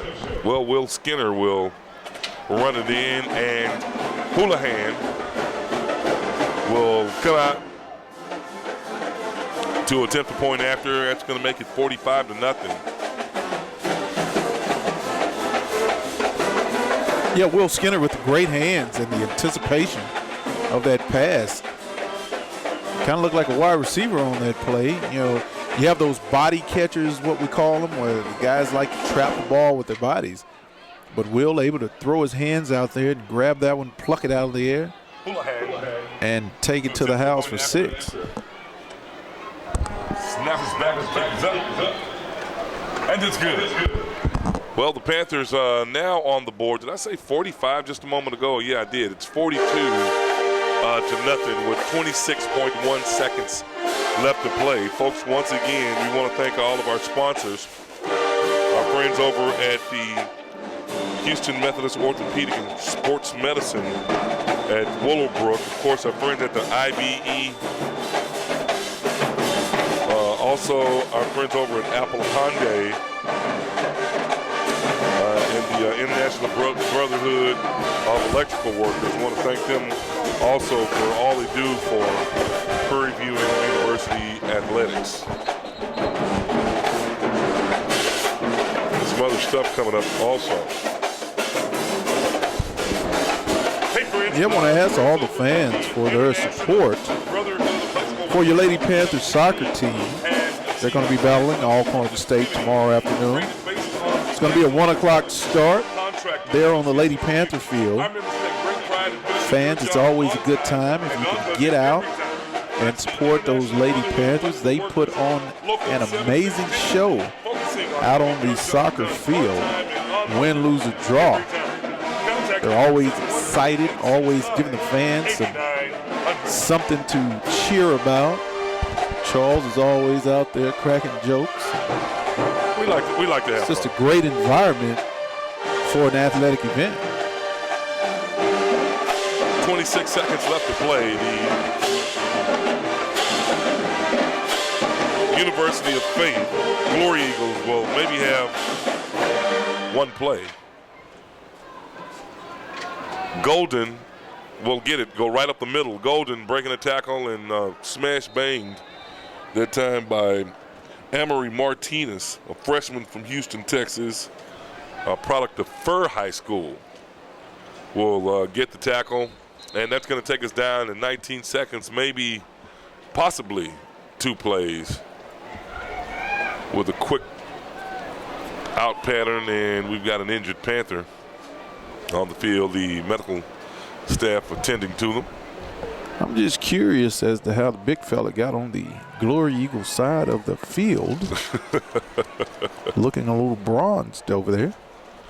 Well, he's the bald boy, so I think they switch sides at each half.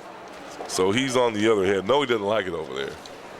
No, he didn't get him a chance to, but he'll give mingle with the guys. But he will give us all of the information that we need. We also want to thank our friends over at Apple Hyundai in Brenham, Texas, your premier destination and unbeatable place for deals on new, used, or certified pre-owned Hyundai cars and SUVs.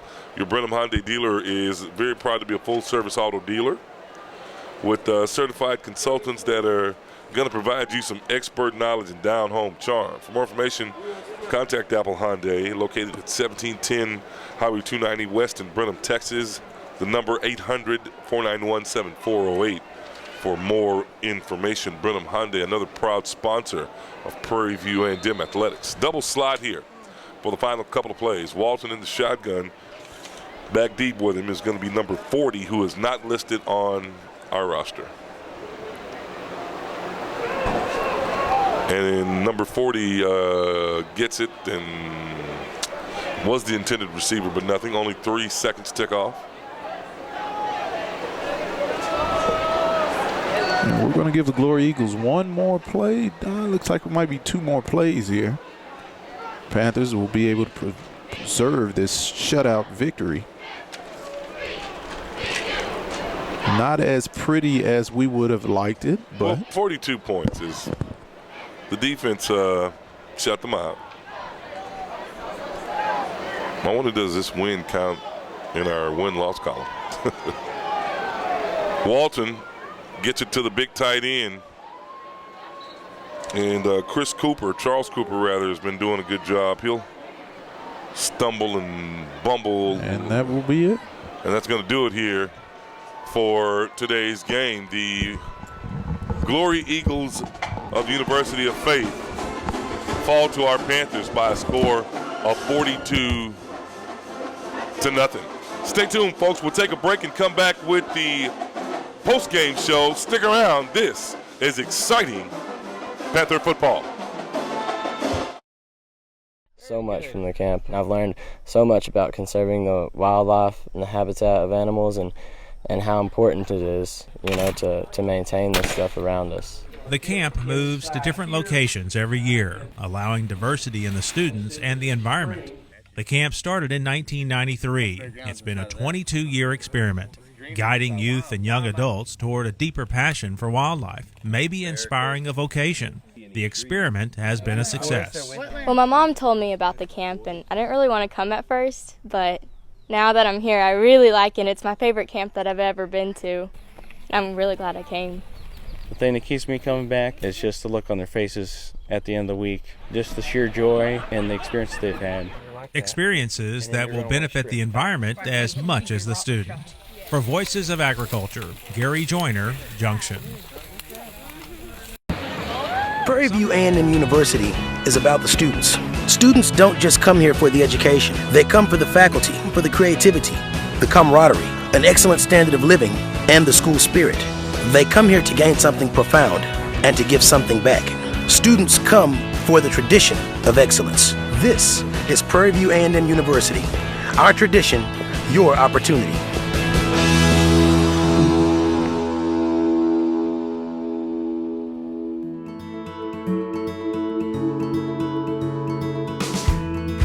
Mary Kay Edwards, and I've been here July 22nd, 23 years. I'm John Easton Jr. I'm the business manager, financial secretary of the International Brotherhood of Electric Workers, Local Union 716 here in Houston. We train and educate the best, most qualified electricians. IBW is all about elevating the lives of others, and that's sort of what today's all about. We help hundreds of families every year using volunteers, as you see out here today, to do the exterior of the homes to make a warm, safe, and dry home. I mean, with the IBEW, they've done so much for me that, if anything I can do to give back to the IBEW and give back to our community, because we're all skilled craftsmen. And so anything that we do coming out here and doing community service and giving back, we're going to do it the best job we can.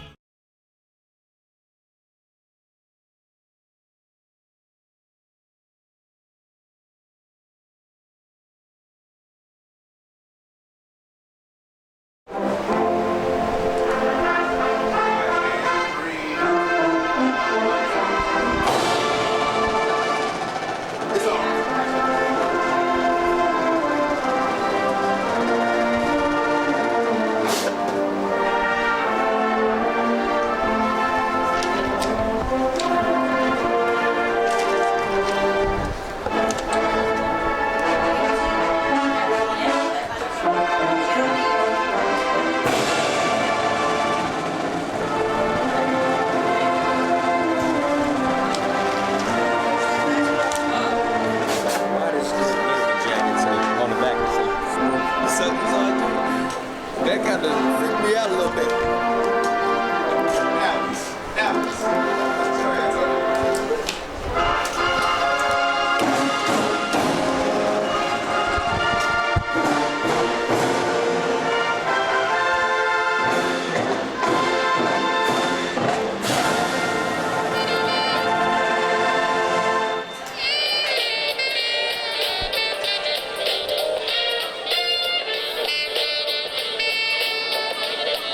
Welcome back to Bulldog Stadium, ladies and gentlemen. Charles Porter along with Jonathan Stribling. The Panthers victorious today, 42-0. Not the blowout that we anticipated here, ladies and gentlemen. The University of Faith from St. Petersburg, Florida, the Glory Eagles came in, and, man, they didn't lay down at all. I was very impressed with their quarterback. That Walton kid can really get the job done, and I really respect this team because the Panthers definitely are a better team than what they showed today, and they're a better coached team. And I think the Panthers really did not take these gentlemen serious and almost had a little bit more than they could chew. The Panthers finishing with 65 plays for 500 yards. Some great stuff done out there, but what my concern is, Jonathan, is the 18 penalties for 188 yards. That means there's not some focus and concentration going on. And if we're going to do better in the conference, we've got to get those miscues corrected right now. Yeah, you talked about the lack in concentration. We thought that this was one of the games that we would be able to get the guys out and have them to communicate and get their defensive-minded attitudes together. The offense did show up, even though they started the game sloppy. You talked about Jonte Abear. He was 4 for 64 yards and a touchdown. Nick Petrie was 6 for 120. That's his normal deal. I talked about it. Ladies and gentlemen, we're witnessing a phenomenal athlete in Nick Petrie. I mean, he can get it done regardless of the talent level, and I want to make sure that individuals understand that. Unfortunately, like you said, the miscues with the penalties, some of the coaching miscommunications with the players out on the field, we've got to clean that up so that when we come into play with Mississippi Valley, we're hitting on all cylinders. Speaking of that, folks, our next broadcast is going to be next week right here in Bulldog Stadium. Homecoming on the Hill, a 1:30 pregame show with the 2 o'clock kickoff. It's going to be exciting. Get here early, folks. We're telling you right now, 290 is a debacle right about now. Between Hockley and Waller, there's some construction going on. So if you're going to get to Bulldog Stadium next week, get here early. We still have a parade on campus, still got homecoming festivities going on. It's going to be a lot of fun. Join us this Tuesday and Thursday as exciting women's volleyball comes to campus. This Tuesday, we're going to try to get Miss Kim Dickey, the parking manager at Prairie View A&M University, on the broadcast to discuss some of the different things going on with parking. They've got a new entrance. There's some different rules. For a full set of rules, just log on to the website, pvamu.edu, go to parking management. They've got a little icon called tailgating there, and you'll be able to find out all the details that you need. If not, the number to call is 261-1706, 936-261-1706. You can get Miss surprised Kim you Dickey. remember that number there, Charles. I've been calling it quite a bit to try to get the Panther Club ready for tailgating.